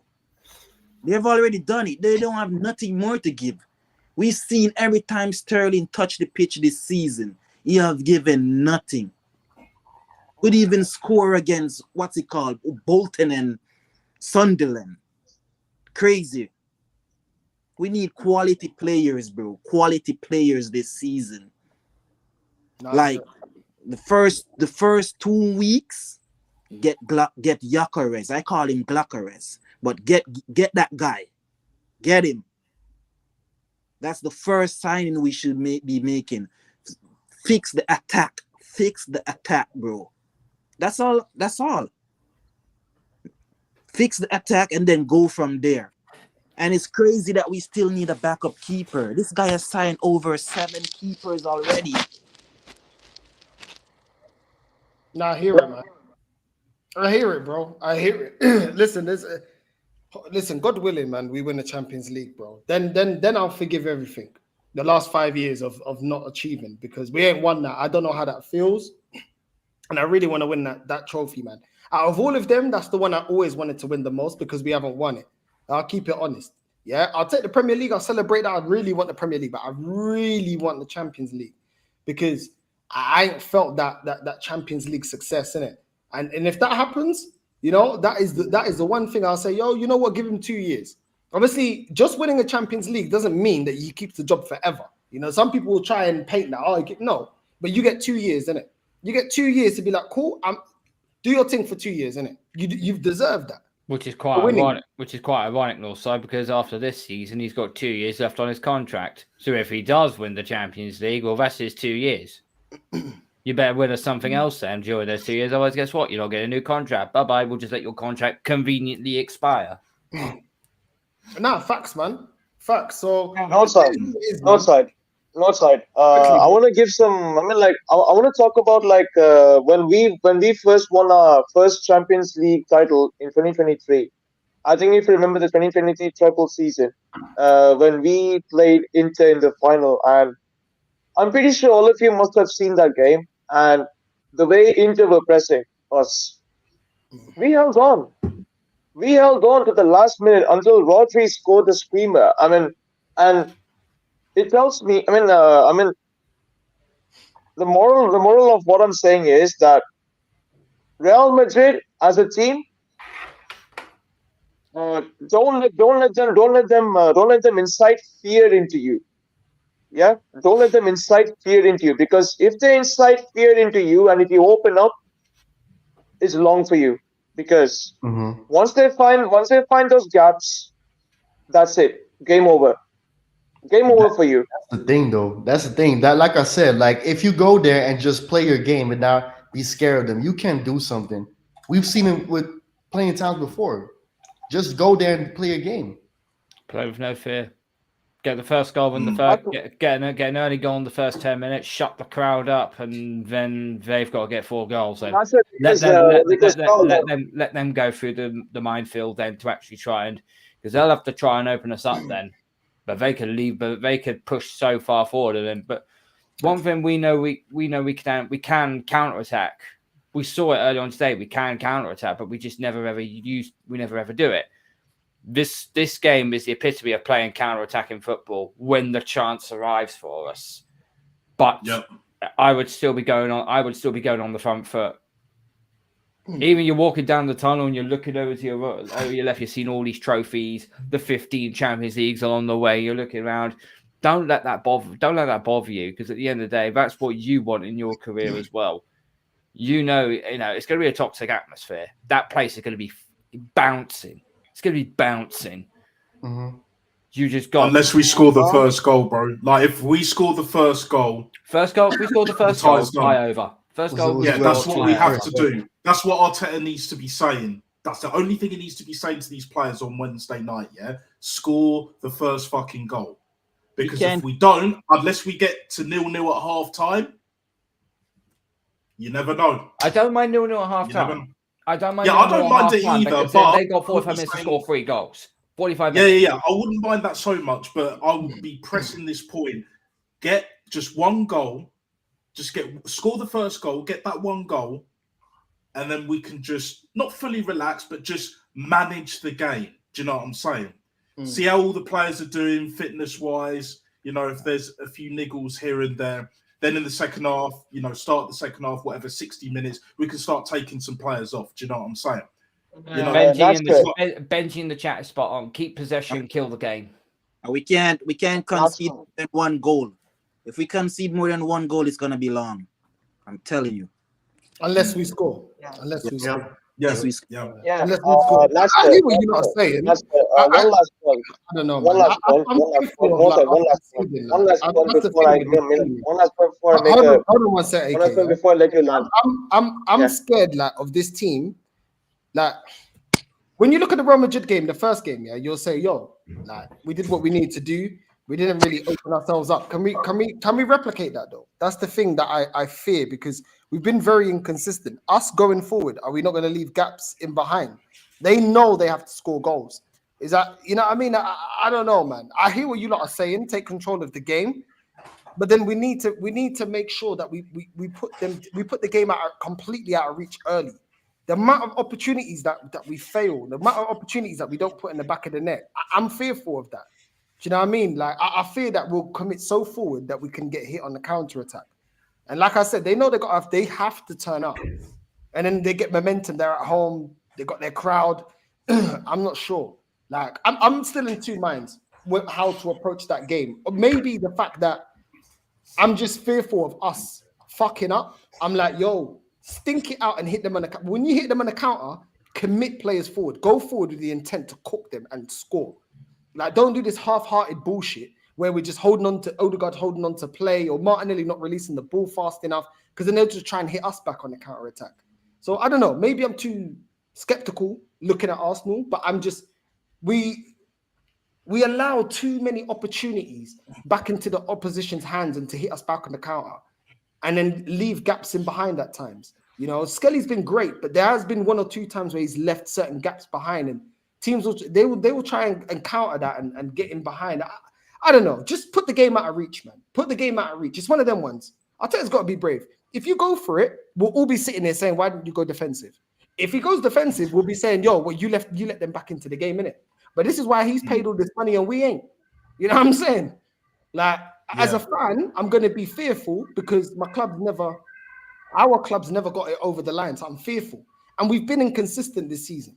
So it's like, can you replicate that? If we went up to the Real Madrid game and we've been playing excellently, if this was like when we were playing what was 8 points clear and we consistently were smacking teams, consistently winning convincingly, I feel like my feeling towards the Real Madrid game and how to approach in the second leg would be different.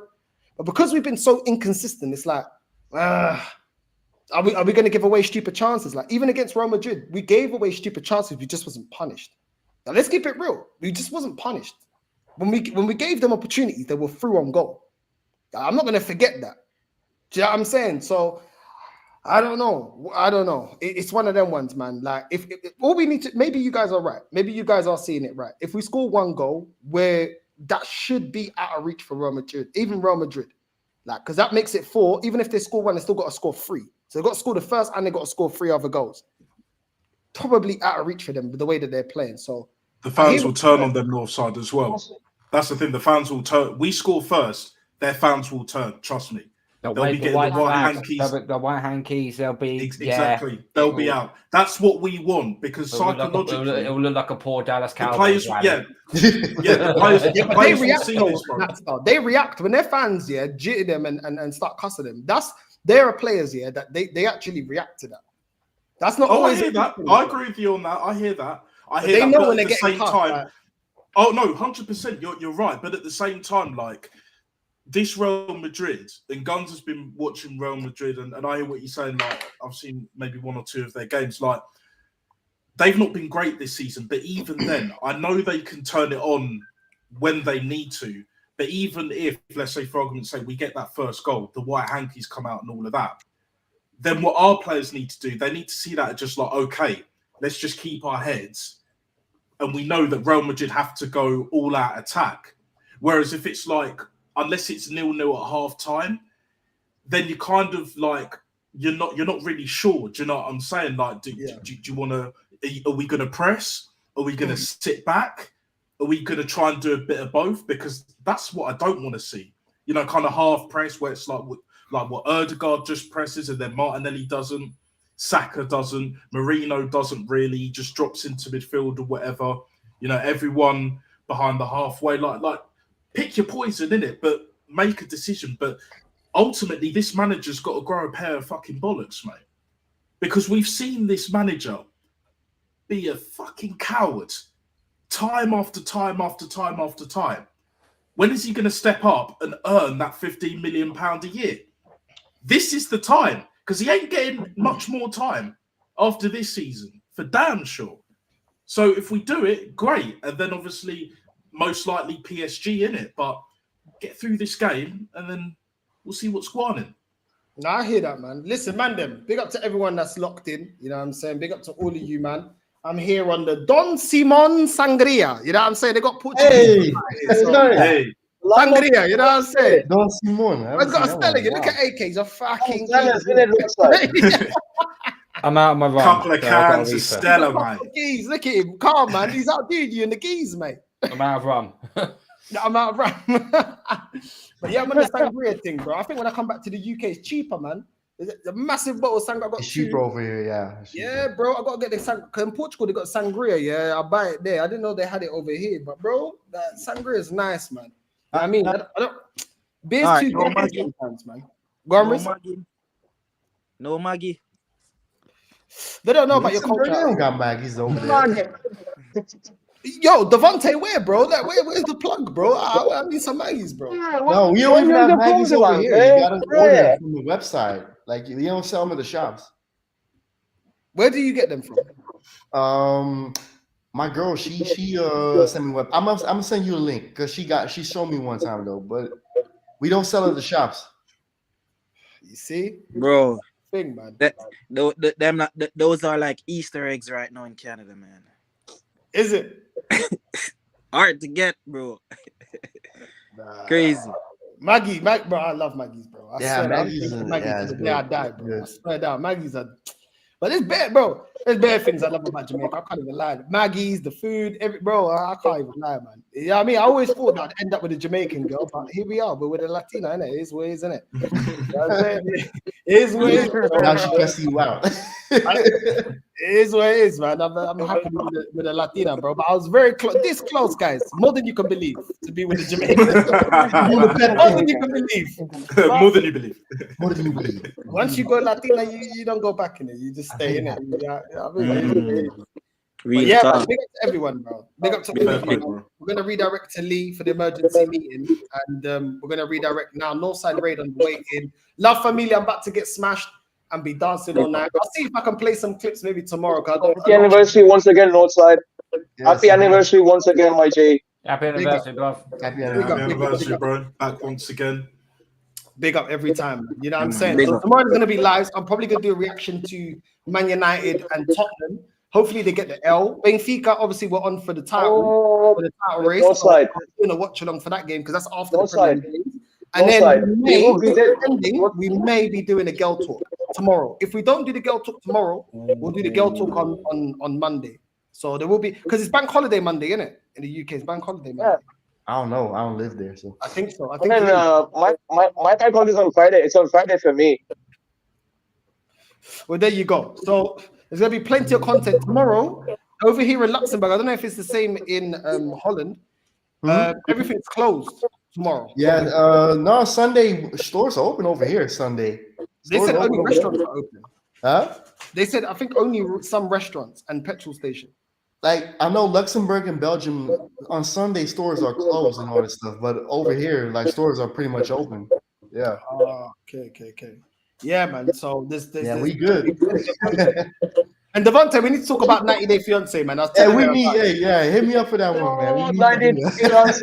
Bring it back outside. Bring that back, please. I'm